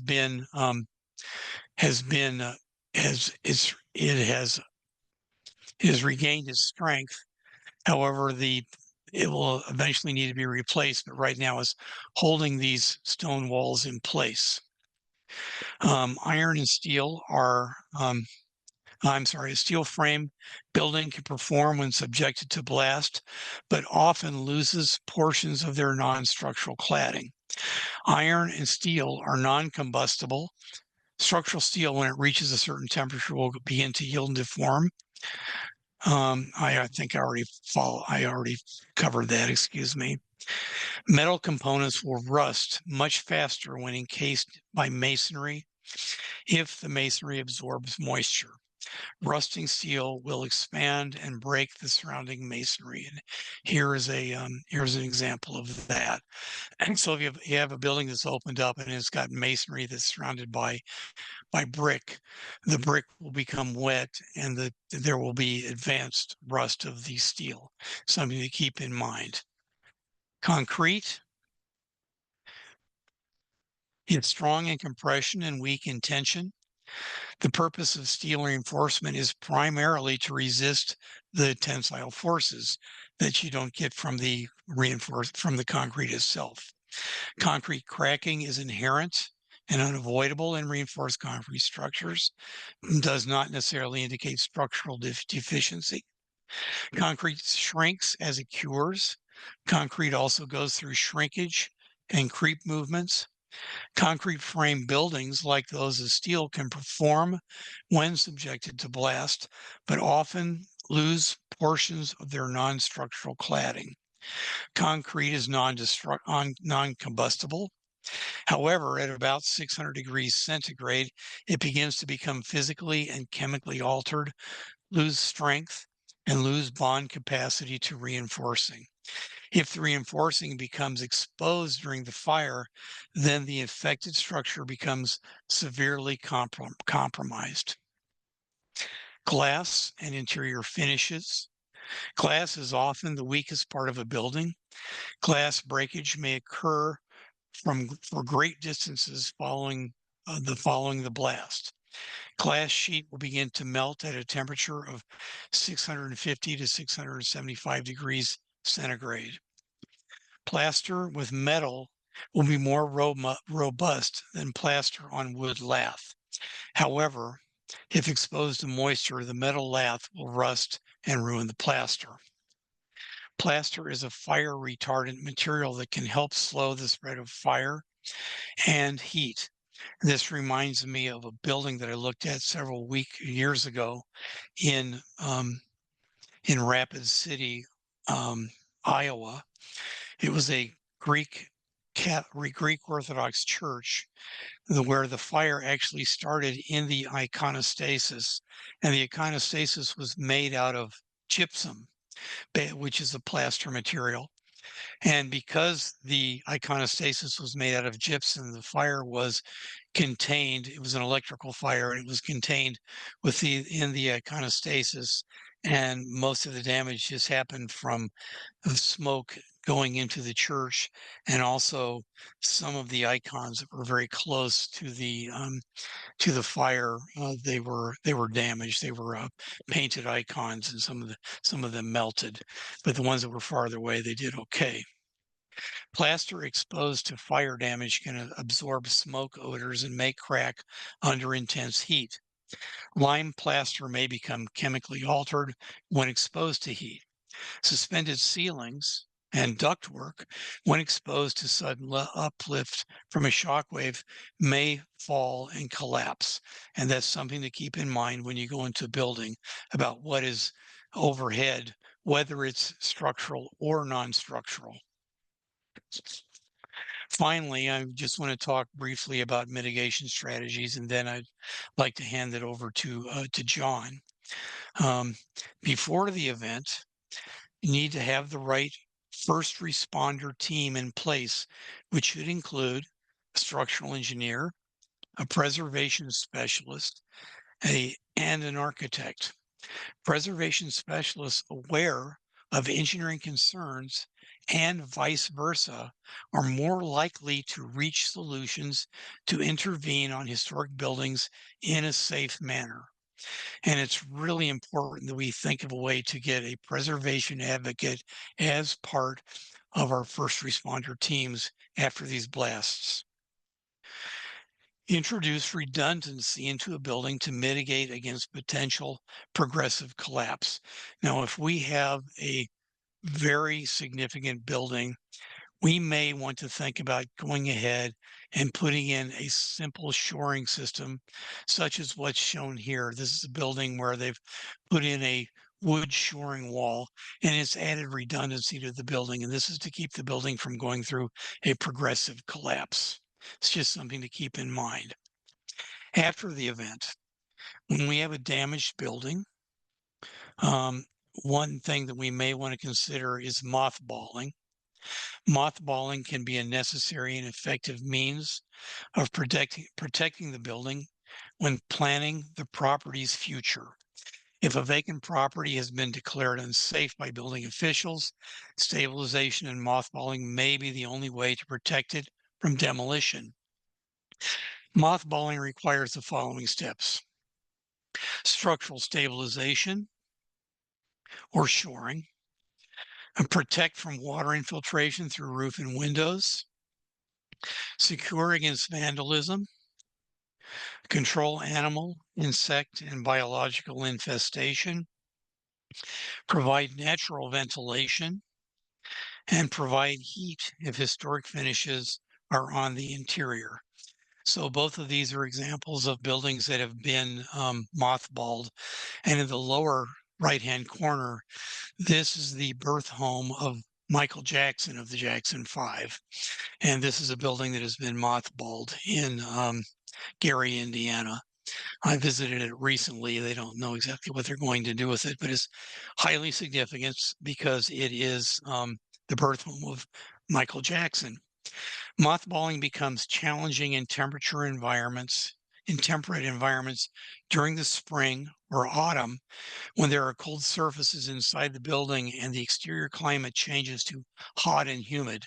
In such instances, condensation can collect on the ceiling and interior walls of the building. And Giaco, and thank you very much for your attention. If you have questions, that is my email below. As was said before, I'd be happy to share this presentation as a PDF if you want to get a hold of me or if you want to get a hold of anybody else. These are my references. Thank you very much again for your attention. Slava Ukraine. Героям слава. Thank you, Stephen. It was a wonderful presentation, and we received a few of the comments. Oh, I'll turn my camera. Sorry.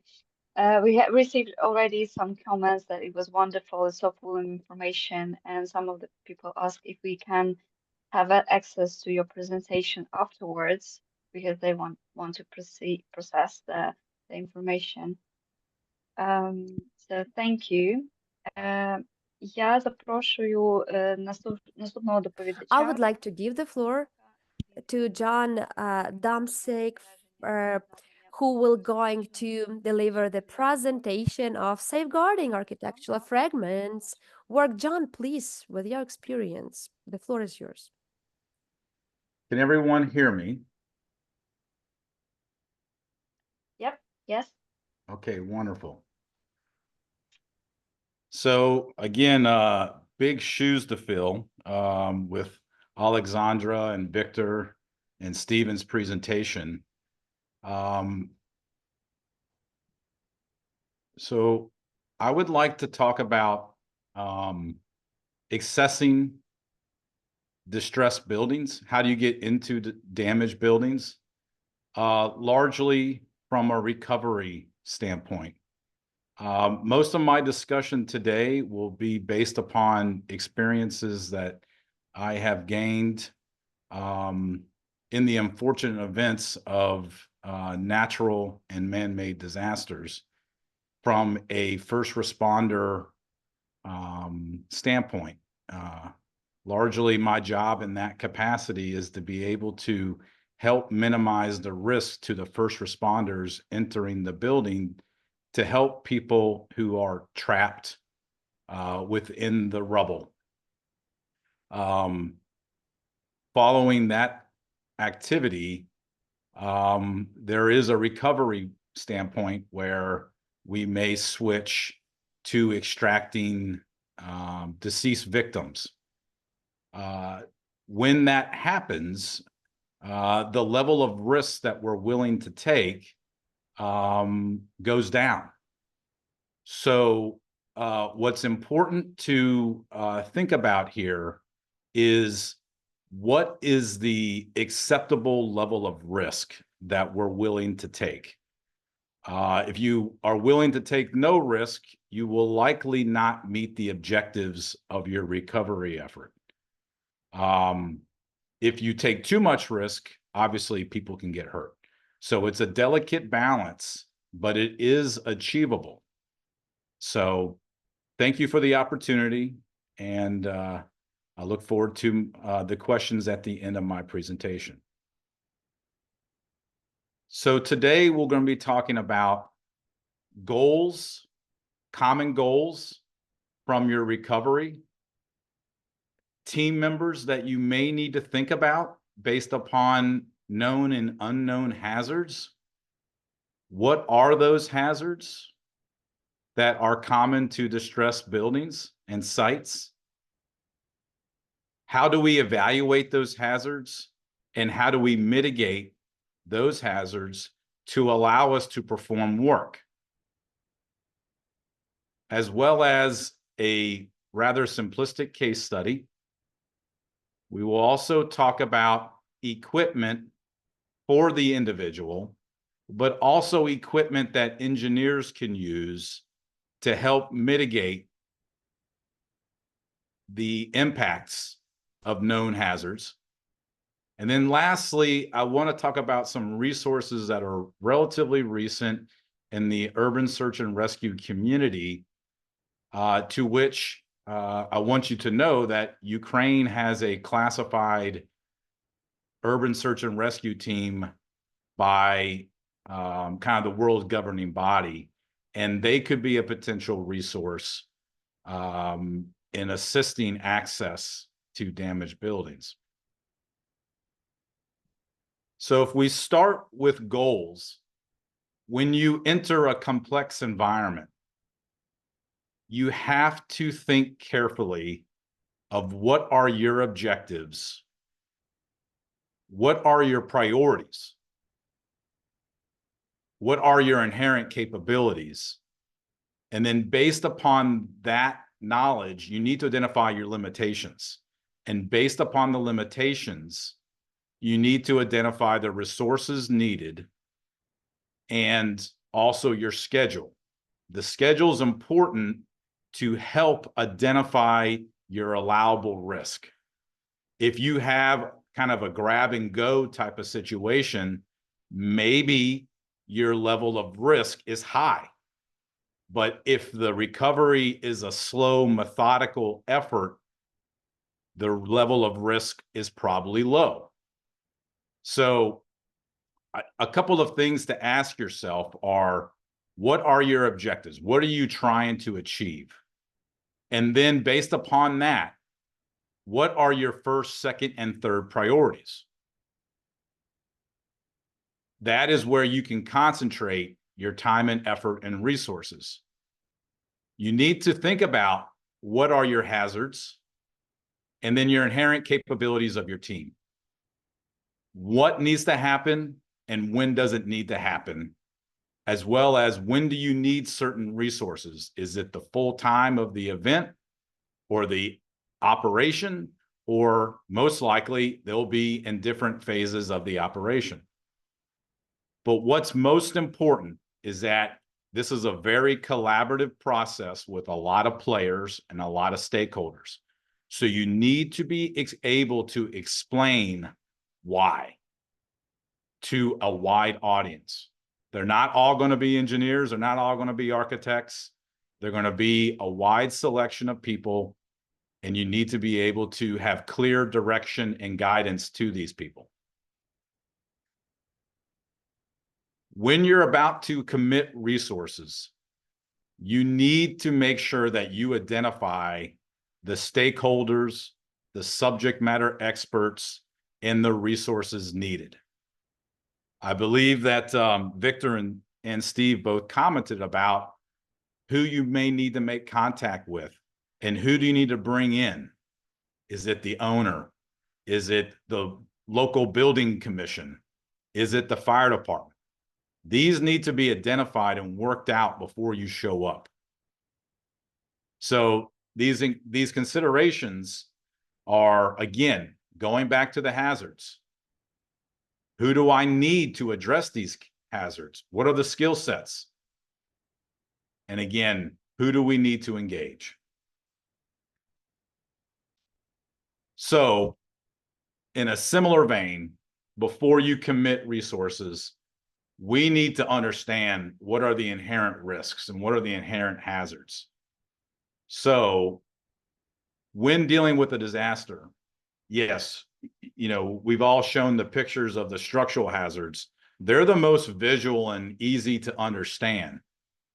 But in your situation with an armed conflict, you have an adversary who may be, or who is, throwing a lot of different things at you. So someone needs to evaluate the area of damage for chemical, biological, radiation, nuclear, and explosives. That's not something that a structural engineer is going to be able to help you with. That takes a special set of qualifications usually held by the military and police. Additionally, the building and site may have its own hazards by its makeup or the utilities that are provided. Victor talked about utilities, electric and gas lines. Yes, they can be damaged from the disaster. Again, the engineer or architect are not going to be able to really tell you what you have and how to remediate that. You need the fire department or the utility provider to help you identifying these concerns and methods to remedy those hazards to be able to access the building. And then you'll have the structural engineer as part of your team who's going to be looking at global stability or maybe local stability, the other hazards like falling debris, or even during your actual recovery stage where you're removing, you're delayering. Well, when you're moving and delayering material, it has mass, and mass is a stabilizer. So you need to be considerate of the change conditions that you're creating during your recovery process that may impact the stability of the structure that you're entering. So as part of your mitigation methods, and again, Victor hit this on the nail on the head, where you need to make contact and identify who are the stakeholders that are involved. Obviously, the owner or the facilities manager is key.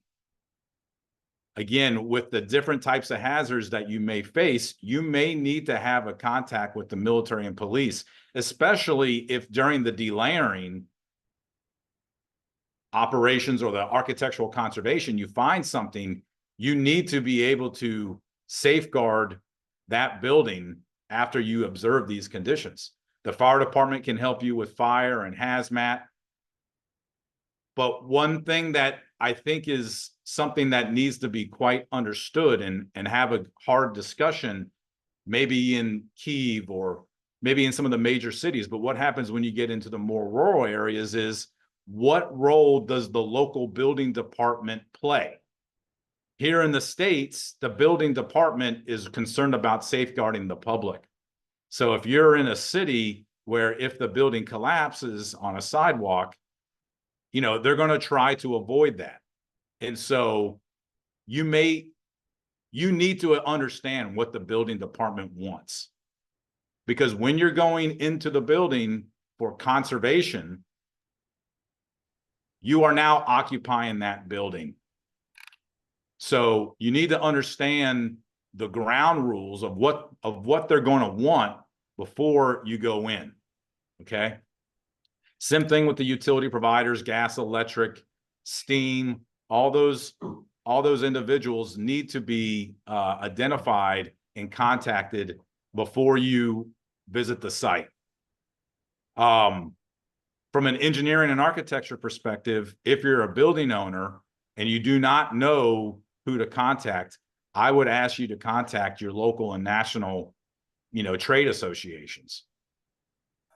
Furthermore, you probably should have in your Rolodex a list of temporary construction services that can help you with shoring, with scaffolding, as well as maybe electricians for temporary cuts and caps for power. Material providers for netting, plywood, things that you're going to use, as Steve mentioned, probably to mothball that structure. You need to be thinking about, where do you obtain personal protective equipment? Do you need a respirator? Is there a potential for asbestos-containing materials to be disturbed? A list of construction contractors and your heritage trades subcontractors.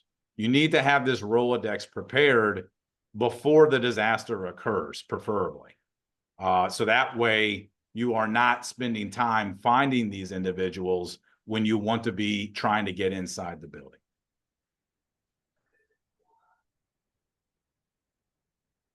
A second component of of this kind of planning is that you need to understand these rules and regulations. Maybe they haven't been developed yet. Maybe we need to develop them, right? Just because it's not there doesn't mean that that gives us the opportunity to just do whatever we want. We have to do it based upon certain practices that we feel will safeguard not only the building, but also safeguard the people that are working in there, and then safeguard the public. So some things to think about with the authority having jurisdiction is, what are the required licenses, permits, and submittals? What are the hazard reporting and compliance methods? What is required for utility work? Does a mitigation plan need acceptance? Same thing with your temporary construction or shoring and bracing. Do we need to submit for permit, or is it just a verbal working with the building department when you show up to site to tell them what you're going to do? What happens when there's changed conditions? It's probably in best practice to think about plan B before plan B, but before the event occurs. So if you have unstable walls, let's think about, hey, if we see movement, number one, we're going to get people out of the building. Number two, we're going to erect some form of bracing. Or localized removal of that vulnerability or hazard. Once again, welcome back to Nate the Hoof Guy. Sorry, I don't know what just happened there. But what I want to leave you with right now is there is smart people out there. We just have to find them.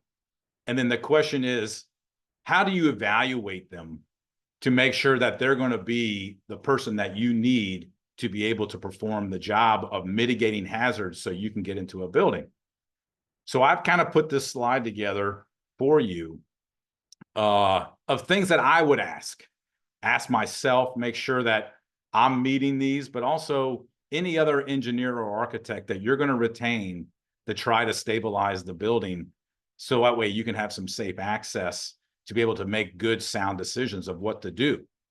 So you want to understand, you want to engage an engineer who understands deteriorated conditions or damage or structural damage.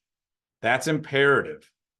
They need to understand the mechanisms involved and the forces that are involved in those mechanisms.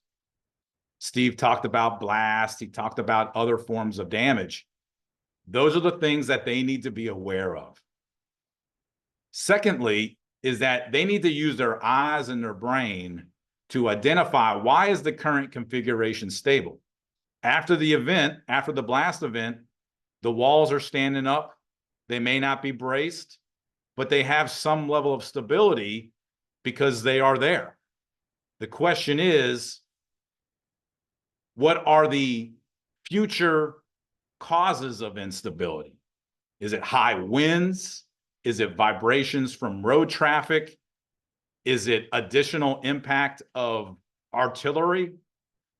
Those things need to be considered as potential implications. And then what are the multiple methods to mitigate those hazards? There's more than one way to mitigate hazards. Additional questions to ask your engineer is their experience with a multitude of construction systems. Steve talked about concrete. He talked about unreinforced masonry. He talked about timber. He talked about brick, stonework. An engineer, to be able to create or to evaluate a building, needs to be aware of all those. He needs to understand, he or she needs to understand the strengths and weaknesses of all those materials.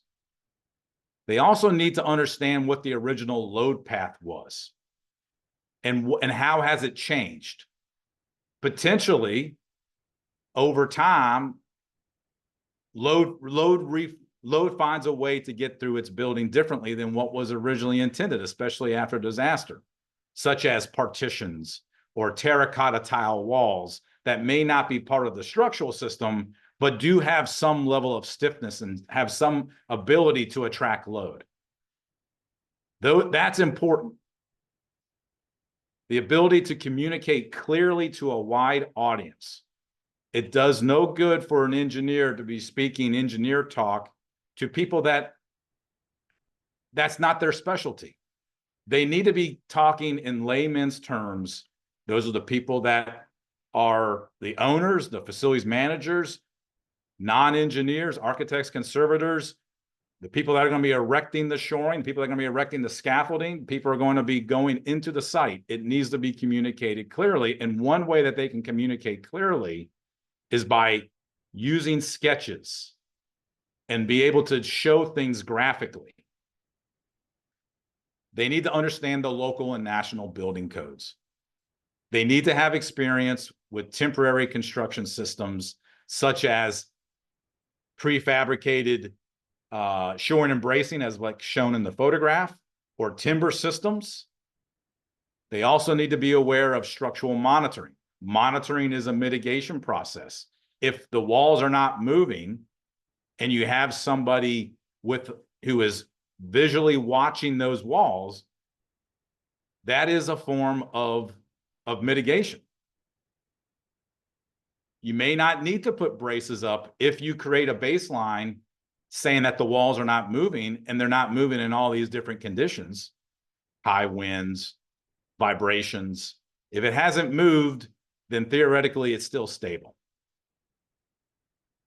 and provides constructible designs.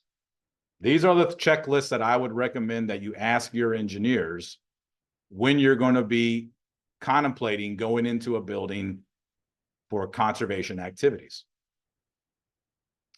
So once you visit the site, your first time at the site, you have all your ducks in a row, you need to be doing a global assessment and then working your way into the building. It's critical to understand the site constraints, to identify the hazards, to reprioritize your needs, to outline resources and organize your next steps in a systematic manner. These things can change, but it needs to be written and identified so that way your stakeholders and your team players know what the process is for that day. Again, my best practices for your initial site visit is to take your time. The building is stable, most likely. It has already gone through its event, so it needs a new force to make it unstable. It's very easy to get excitable. So watch your heart rate. Perform that perimeter walk around before and after each shift or after times of inclement weather. A high wind event occurs, you probably need to do another 360 to make sure there's no change conditions. Think clearly before you act. This is not a rush. You need to identify the hazards and begin to think about what is your allowable level of risk and communicate that to the safety coordinator as well as the structural engineer. Start populating what your mitigation hazards are, your mitigation processes to hazards, or if you're going to try to avoid the hazards altogether. I recommend turning off the utilities and bringing your own power. Get that building monitoring going. Set up your communication channels. You may need to consider if environmental monitoring is needed.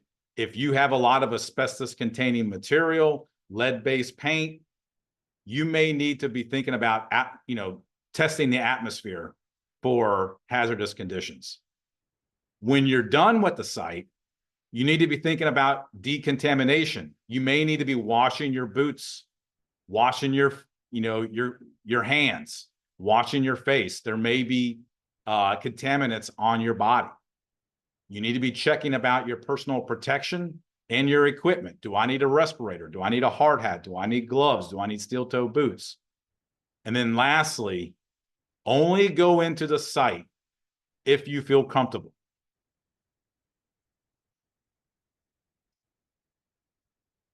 We talked about the environment that Ukraine is in. It's in an active conflict zone with a foreign entity that is trying a lot of different things and they may be integrating those into their barrages. So again, get the police and military to assist if there's an opportunity for unexploded ordnance or secondary devices, a more terrorism type of approach where they're looking for more headlines and maybe hurting first responders. Also think about what the building materials are, as well as the stuff that's inside that could cause harm to you, and engage an industrial hygienist to help you identify those. So in terms of the structural assessment, what's key is that you need to maintain a safe distance away from the building until you can identify what the hazards are. So I would recommend for your first site visit, keep a distance of 1.5 times the building height. That's a goal. I know that's not always achievable, but until you can confirm what the hazards are and what the stability is, you need to take your own precautions. And Victor talked about that. Victor talked about that you need to watch yourself and you need to watch others, and you don't want to put yourself into a disastrous environment without knowledge.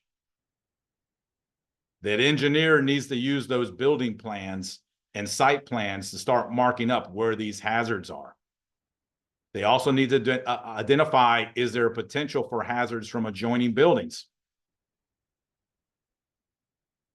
Things that are readily identifiable from a building hazard is if you have a loss of roof and floors. We talked about long unbraced length of walls, loss of load as a stabilizer, but also the loss of their connection, loss of their bracing, loss of their midpoints. Also look for out-of-plane movement.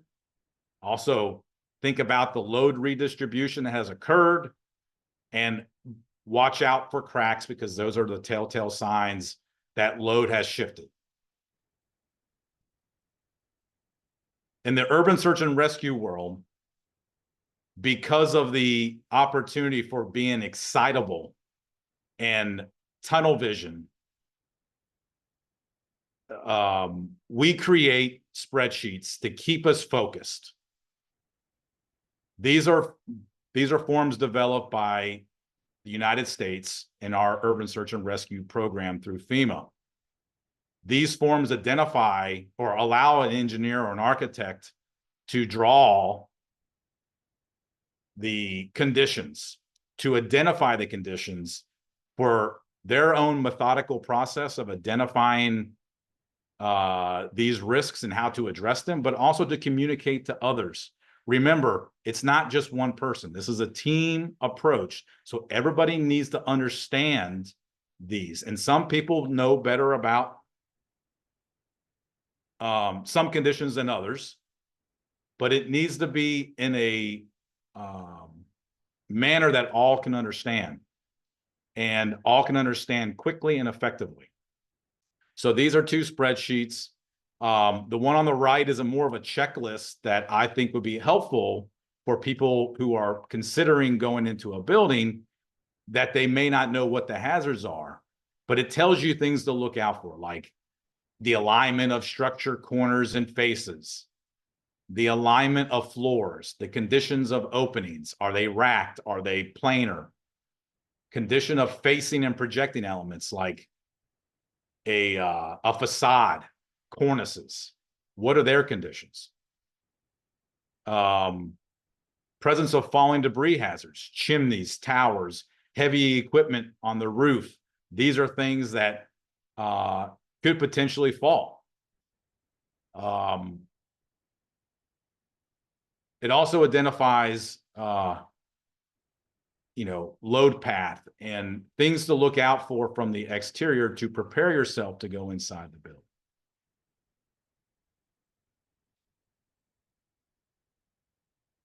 As we develop mitigation plans, not everything may need to be shored and braced. Like I said before, time, the increase in time increases the opportunity for risk. So you need to be thinking about how much time is it going to take you to perform your work to allow the engineer to create a mitigation plan, which may take some risk, may not take some risk. The longer you're going to be in that building and working on conservation, the lower the risk that an engineer is going to be willing to take.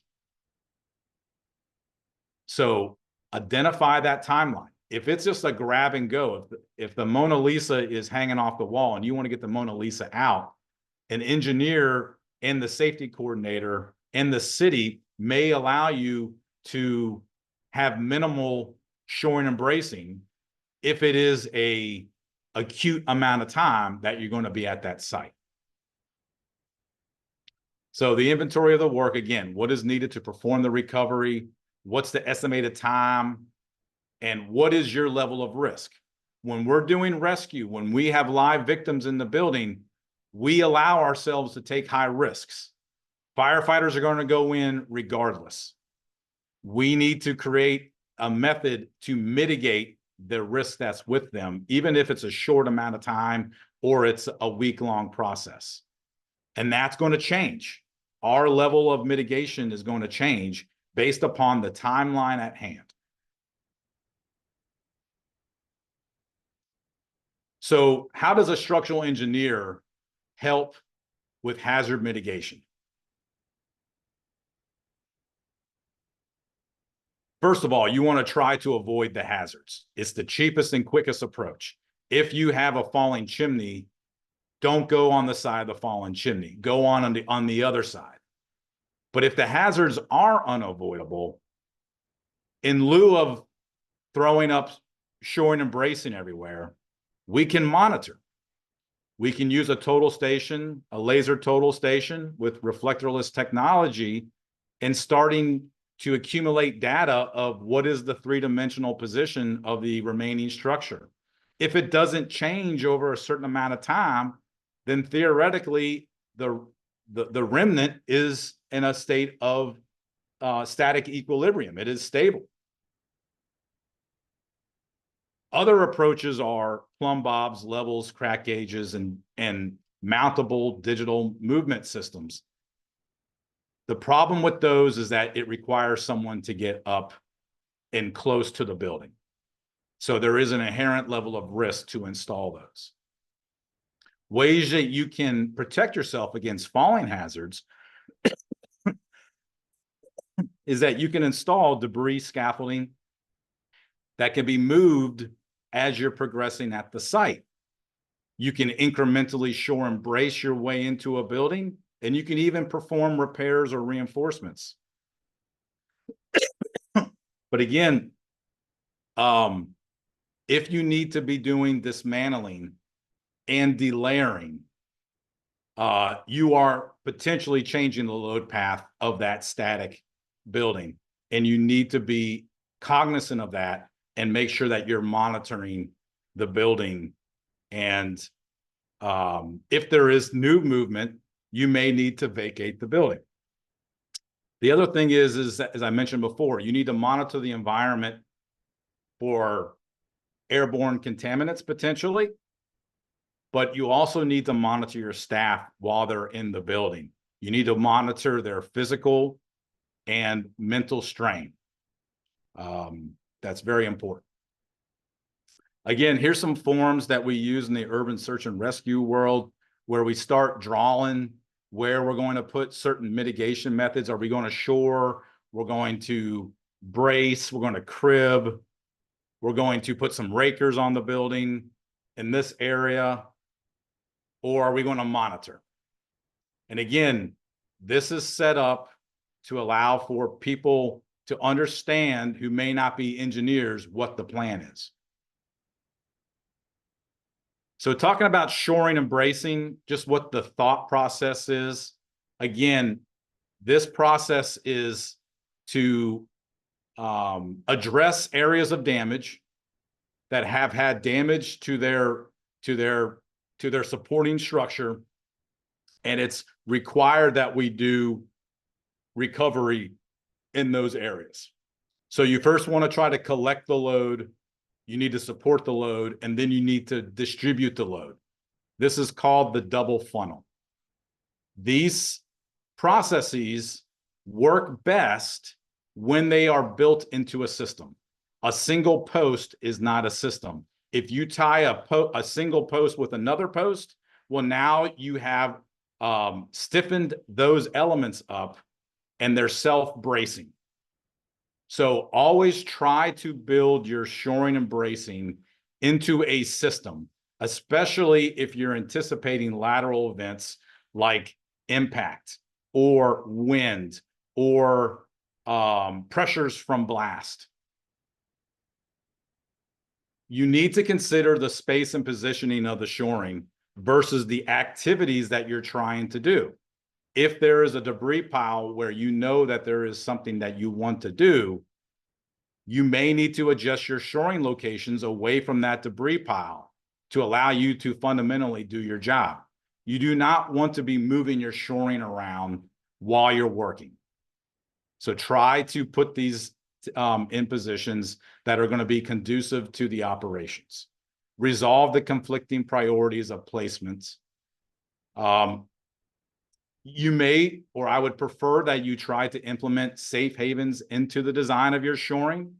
Because shoring is stiff, it's going to attract load, but also some of these systems can be developed to allow for a place of refuge in case things start moving and you can't get all the way out of the building. Think about installing these incrementally and progressively further into the building. It is very, very, very important to understand that when you're putting the shoring in, you only want it snug. You only want to engage. You do not want to push or lift on the damaged structure. You may be inducing load redistribution that you are not ready to address yet, and load reversal, going from compression and masonry to tension. You don't want to be doing that. So only snug these elements up so that way they will attract new load. Utilize the existing capacity of the system, and you are supplementing that capacity with these elements. Monitor during and after erection. Once you set these things, we need to understand that they can still move. Building can still move. So we want to monitor the building and these systems after they have been installed. So in addition to just vertical load carrying elements, we also can make rakers. What's important is this manual, the Field Guide for Building Stabilization and Shoring Techniques, which was developed by Department of Homeland Security here in the States, largely based upon the FEMA methods for urban search and rescue, is that these are mainly made out of wood. So what I want you to understand is that your shoring and bracing does not need to be an engineered system. There is wood and timber systems that have been developed with high levels of factor of safety into their system that can be utilized by jurisdictions that may not have access to prefabricated shoring posts. Once you get inside the building, some things that I want to recommend is that you have to be vigilant around your surroundings. You need to maintain a buddy system. You need to be in close contact to them within eyes and ears. Have a plan if conditions change. Keep 360-degree awareness. Identify means of egress, your primary and secondary. Keep 3 points of contact on rough terrain. Be able to adapt to changed conditions. Disturb only what is needed. And maintain monitoring when workers are inside. I now have a case study that I would like to present. This is from a fire that was very devastating at the Glasgow School of Art in Edinburgh, in Scotland. And I want you to think about what you see here as what are the hazards and what are the mitigation measures. So obviously from a fire, we have fire and heat, and the first responders, fire department are going to address that. Sometimes their methods may need to change. Potentially there could have been a lesson learned here with using high pressure nozzles with some very decorative windows that were in the library that were lost. But these are things that we need to work on. We need to be proactive. We need to be engaging of the fire department. That has been very successful in Italy and France. These are within the last 10 years are building on successes of interaction between cultural heritage professionals and first responders. What you can see here is that there's obviously a loss of floor and roof framing. And again, what does that mean for these walls? Are these walls slender?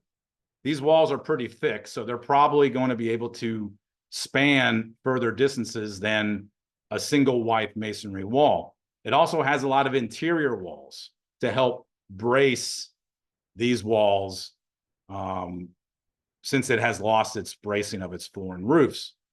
You also have a partial collapse. Probably that partial roof collapse is probably one of the most dangerous conditions where you haven't fully lost all the connections between the roof and the walls. That probably needs to get supported by shoring and or cut loose. But in addition to the structural issues, just think about this site. You have limited access to the interior of the block of the site, and you have limited view for supervision from the perimeter.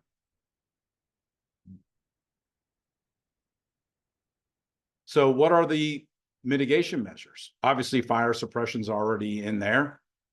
You could be monitoring these walls if you're going to have people go in, set up a total station, get a bench line, watch for movement. If movement starts to show up, then call them and have them come back out. Shoring and bracing is obvious. That's probably in the long term. But also have an engineer monitor the building while you're removing and delayering. I think I'm getting pretty close to time here, so I'm going to go rather quick with personal protective equipment. Largely, I would say first look at your national occupational and health requirements, but most likely for these types of environments, you're going to want a hard hat with a chin strap so it doesn't fall off. You want durable work gloves, maybe a surgical liner in case you get a sharp cut, waterproof boots with hardened toes, disposable coveralls, long sleeves, and a respirator. You need to be taking care of your lungs. That could be an N95, that could be a half mask, or even more advanced systems, and eyes and ear protection. From a structural assessment standpoint, one thing that is heavily utilized when we go to single building events is these total stations with reflectorless technology. It's rather simplified. It's rather easy to use. It's reproducible. It can tie into other grids with other total stations. So if you have a big site, you can use multitude of these. It's imperative to have your site and floor plans for the engineer. Maybe the architect helps to develop those. I talked about other types of measurers. Laser distance measurer is helpful. Ones that are good in both bright light and at dark. Hey, you're going to be getting in all kinds of environment. You're going to have humid areas inside the building. You're going to have water from the firefighting still there. So I would recommend a piece of paper and pens that are able to write on paper that is resilient against those types of conditions. A whistle is probably pretty good. Radios are imperative, and having a shared drive accessible by cell phone to be able to put these monitoring forms. And then lastly, I was asked to talk about what's going on in the field of urban search and rescue, which could be applicable or helpful in these periods of time immediately after the event, is that Ukraine has a heavy certified urban search and rescue team through INSARAG. INSARAG is the International Search and Rescue Advisory Group, which is through the UN, United Nations, in their Office of Cultural and Humanitarian Affairs. The need for a set of guidelines for first responders operating in cultural heritage sites was identified by INSARAG, UNESCO, and ICRAM. Those three teamed to develop these guidelines based upon an existing document that ICRAM has produced, which is the first aid to cultural heritage during times of crises. The purpose of this was to establish procedures for first responders and local emergency management when carrying out operations at heritage sites. So this is relatively recent. The need was established in 2022, the working group conducted, and then March of last year, these guidelines were accepted.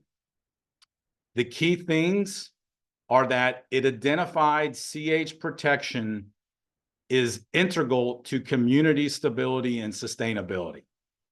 It identified the need for urban search and rescue and the local emergency management agency to begin training outside of cultural awareness. Actual cultural heritage protection is important. We need to develop drills and regular exercises. We need to identify the responsible parties, and we need to engage the cultural heritage industry. This is identified in this document that I've provided the link here. What we need to do now that we established the guidelines is that now the proof is in the pudding. We actually have to do work. We have to identify the roles of the team, the local emergency personnel, and the engagement of local conservation authority and professionals. We need to establish a training requirement, and we need to develop drills with all the stakeholders. So hopefully this is a sign that the first responders and the urban search and rescue immediately after these events is willing to start engaging the conservation authorities of the local area. And with that, I want to say thank you. I want to say thank you to my idol patron, and I want to thank you for your time and energy and all that you do to protect the cultural heritage of Ukraine. Thank you. Thank you, John. Timing was so perfect. And we still have enough time for short discussion and set questions to our lecturers. Якщо дозволите, я би хотіла перш за все подякувати нашим First and foremost, I would like to say big thank you to our speakers for such a detailed presentation, for the information provided. As for me, as a subject matter expert, I think that we have uncovered very complex question in a very detailed manner. I think that people, yes, they can have some questions, or maybe they would like to go deep into their own cases. We have around 20 minutes for Q&A, and I invite everyone to unmute and to voice their questions which we received during our registration. So you have right now time to raise your hand or to send a question in a chat box. And I would like to ask our first question, which we received during registration. It is from Ms. Olha from Nikopol. And I understand that some of our speakers, unfortunately, they are disconnected so far due to some safety reasons, but I hope that all of those who asked questions, you will receive your answers after you receive the record of this presentation. So the first question is as follows. What do we need to do in Nikopol city, where the old central part is being constantly shelled with rockets and UAVs from the left bank of Dnieper River? We have only 5 kilometers, distance from our enemies. So what do we need to do with this? What are our measures?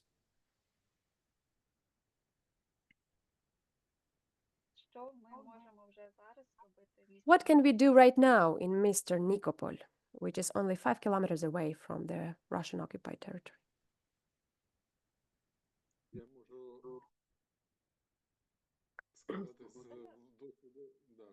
Okay, I maybe will answer from the Kharkiv experience.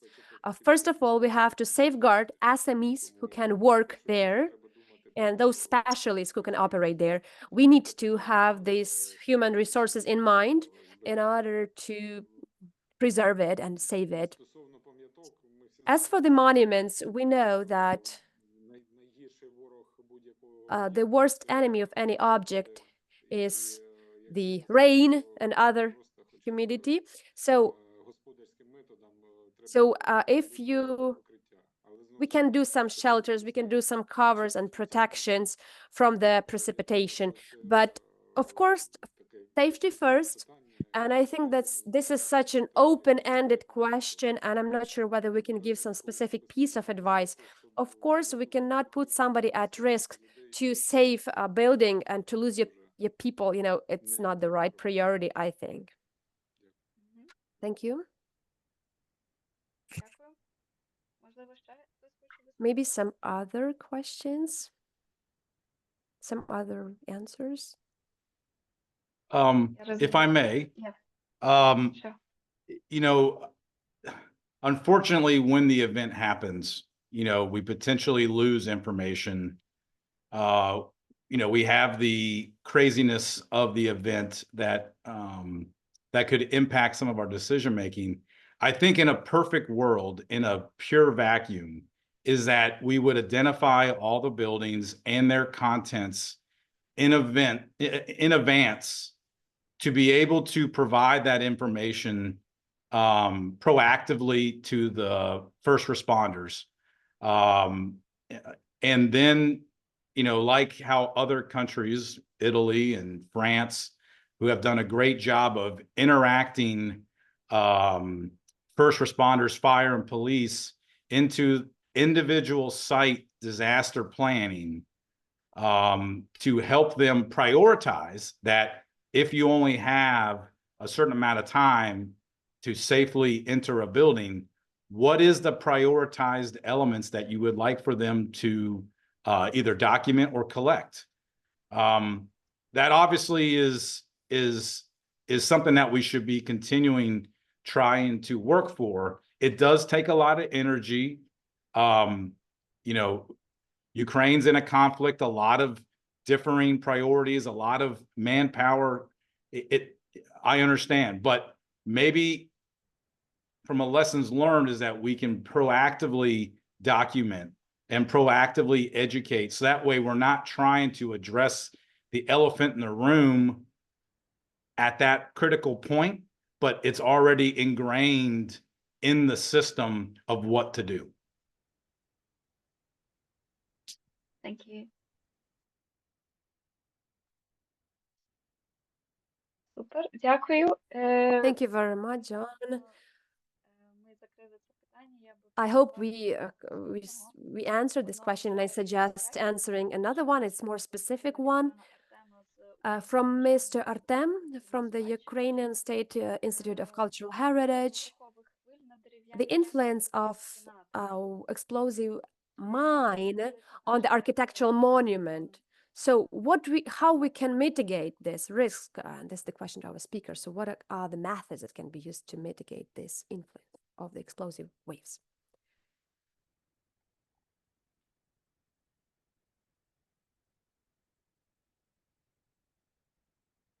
можливо, Джон або Стівен можуть надати. If John or Stephen can give your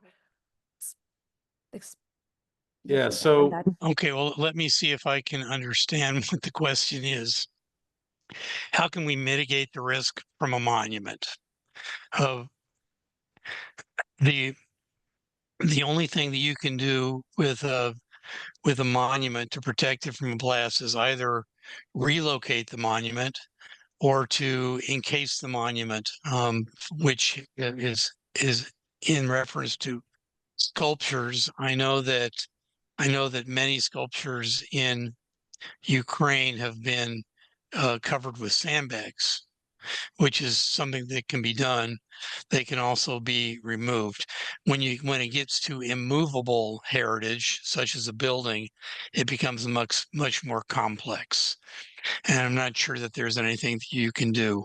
One of the things that I learned working several years ago in Washington, D.C., on a building which was highly significant and also highly important for the government, an easy solution would have been to change the use of the building and move the occupants of the building somewhere else. If the building doesn't become important strategically, then it won't be a target.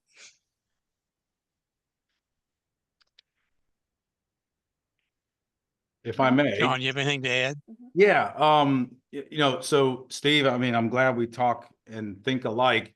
Sandbags work because of mass, right? Mass is mass is a way that you can help against a blast event, right? So the sandbags work because you're adding mass around this sculpture. From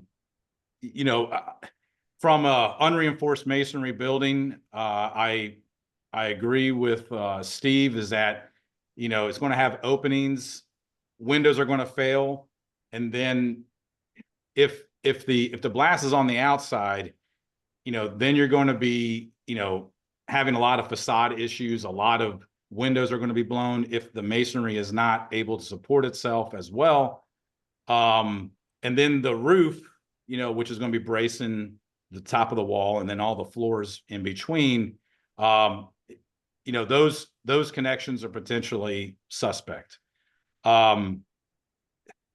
So you need to try to have a tight envelope and maintain an envelope just as much as like opening a window during a hurricane or you're driving down the highway. You want to avoid that. You need the forces of the blast to try to escape as quickly as possible. You don't want to try to invite them into your building.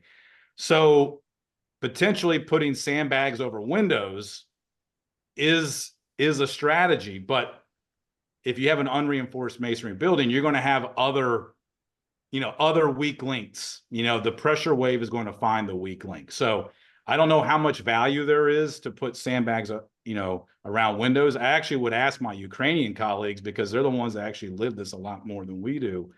But I will say that that there is temporary blast prefabricated elements that we use in certain methods. In certain people, when certain people are going certain places that are much higher on the food chain than me, sometimes there is systems that the U.S. military created where you can basically assist with the blast resilience of a building, but what you're really doing is that you're just creating a secondary load path for when the exterior walls fail, that you're going to be supporting the floors above. And so you can think about that system, that you're willing to lose the facade, but able to keep the floors and roof by implementing these temporary force protection elements. But they're very difficult and very expensive.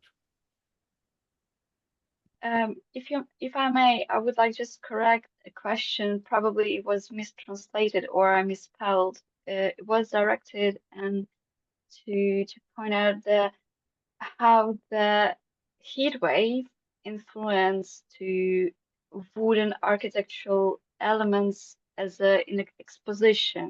Probably it was meant to be sculptures or frames, something in interior.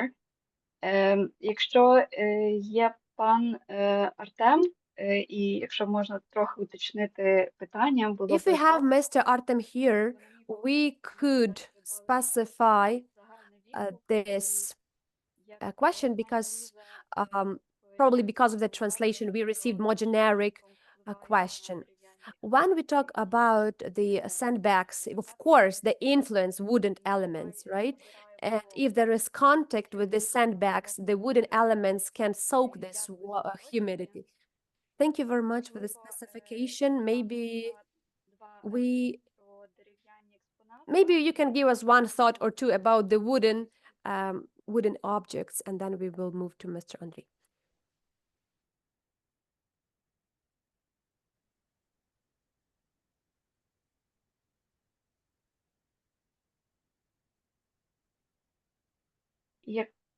Добре, якщо немає уточнень, тоді пане Андрію, будь ласка.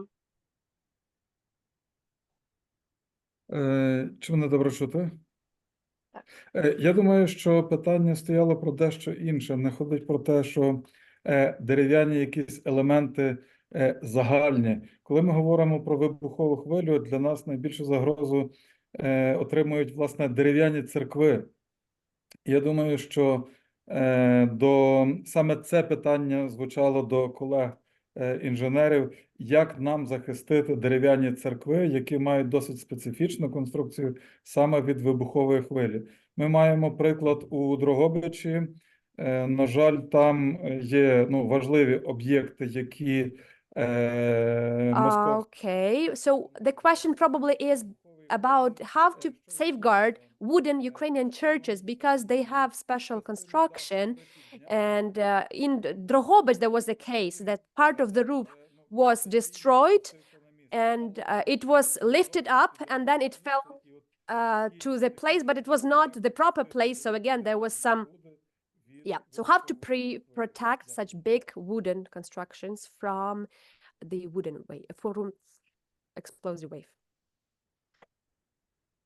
Дякую, пане Андрію. Хвилиночку, я хотіла би дещо уточнити від наших лекторів. I would like to make sure from our speakers, do you have interpretation? Can you hear interpreter?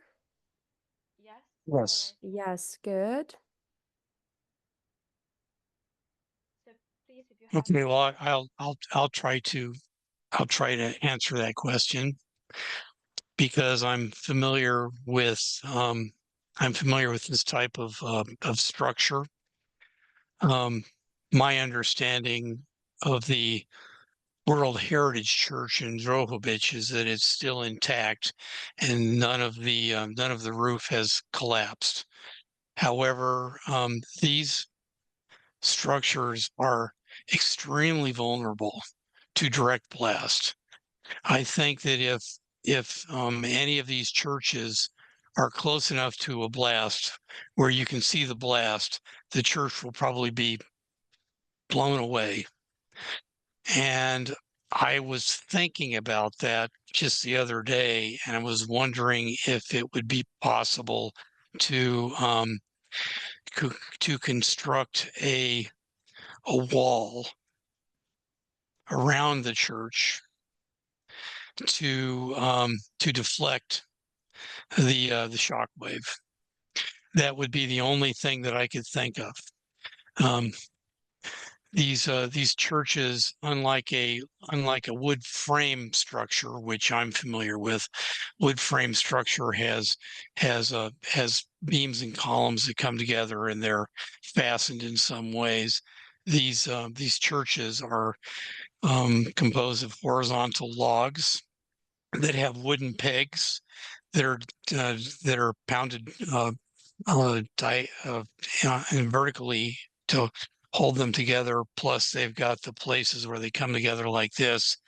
But I think that they're not very robust, and even though they're much heavier than a wood frame building, they're still relatively light. So they're vulnerable. And Andre, I share your concern about these buildings if they are exposed to blast. And when we were talking about sandbags, I was talking about sculptural elements. I wasn't talking about entire buildings.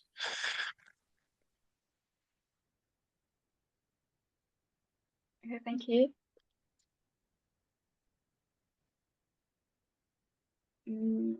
Any other comments or questions?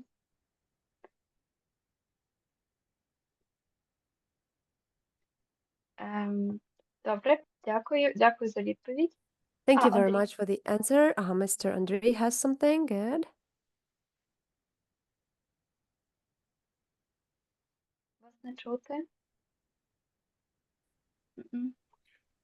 Зараз. Можливо, це буде побажання на So maybe it will be a kind of farewell message for our next meeting.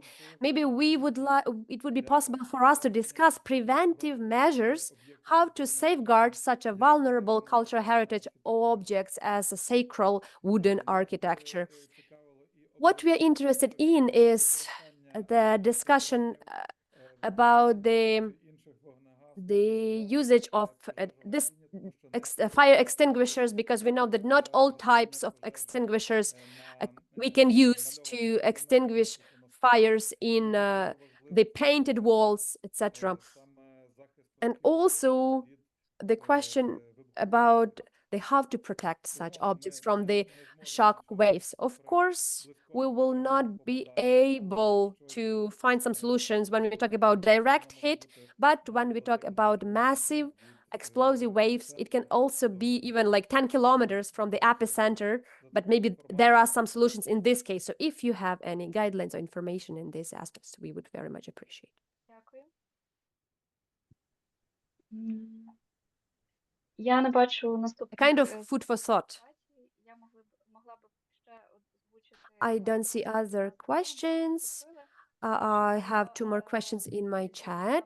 So the first question was from Mr. Volodymyr from Kryvyi Rih. He is interested in case how to tackle the consequences, explosive consequences in Sumy. It's a kind of specific request, and we need to get to this site to dwell upon. And I'm not sure whether our lectors have the image of the object in Sumy to comment. But I think that we can put this question in a parking lot for some private discussion via email. And we have another question. Stephen and John put their emails in the chat. So if you have any questions, of course, you can reach them out via email.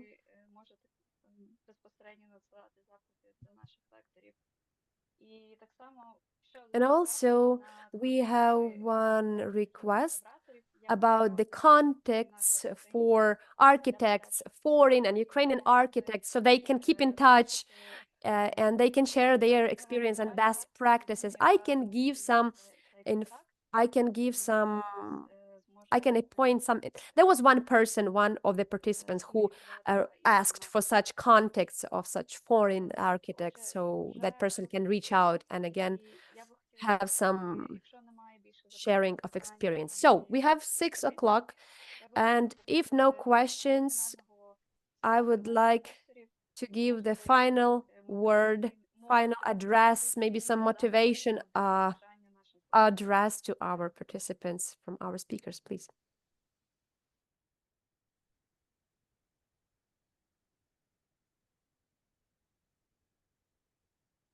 Steve, do you want to tell something motivational to our audience? Єдине, що можу доповнити, Okay, I want to give some remark.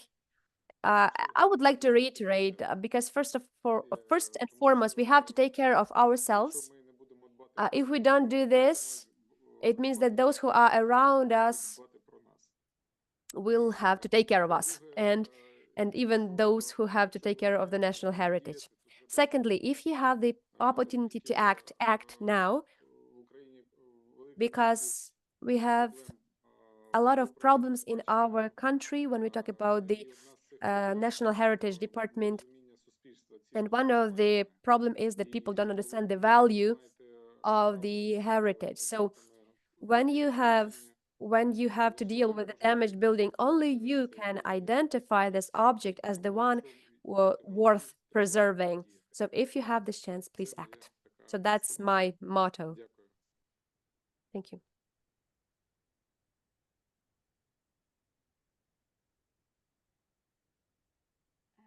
Dear Stephen or John, maybe you have some words for motivation or Oh, I just want to say that I was grateful for the opportunity to pull together this presentation, and I hope that it was. I hope that it's beneficial.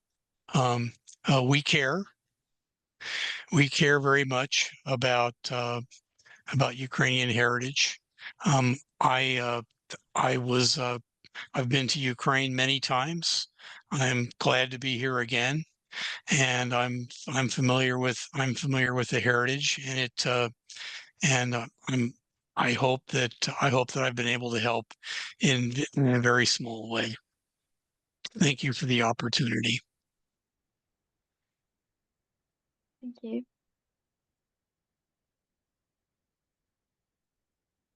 All right, then I would say a huge thank you for our lectures, for presentations. It was so important and really value for us to receive this information and see your experience as well. I think in the future we can, I don't know, organize some workshops and seminars and apply your experience directly to us. Well, we are applying it now, but maybe in the future it will be like sure, not online, but maybe offline. Я би хотіла подякувати нашим лекторам за презентації, за Dear участь. speakers, we appreciate very much your endeavor, your input in supporting Ukraine. And of course, I say thank you to all of the participants. And I would like to remind that those who volunteer to receive the recorded materials, you will receive an email with the links. And of course, we invite you to give your feedback, because basing on that, we will compile our future requests, our future meetings. We hope that this meeting is not the last one, and we will continue our common work further on. Thank you very much, and I wish you safe evening, and thank you very much for being with us. Thanks, everyone. Bye.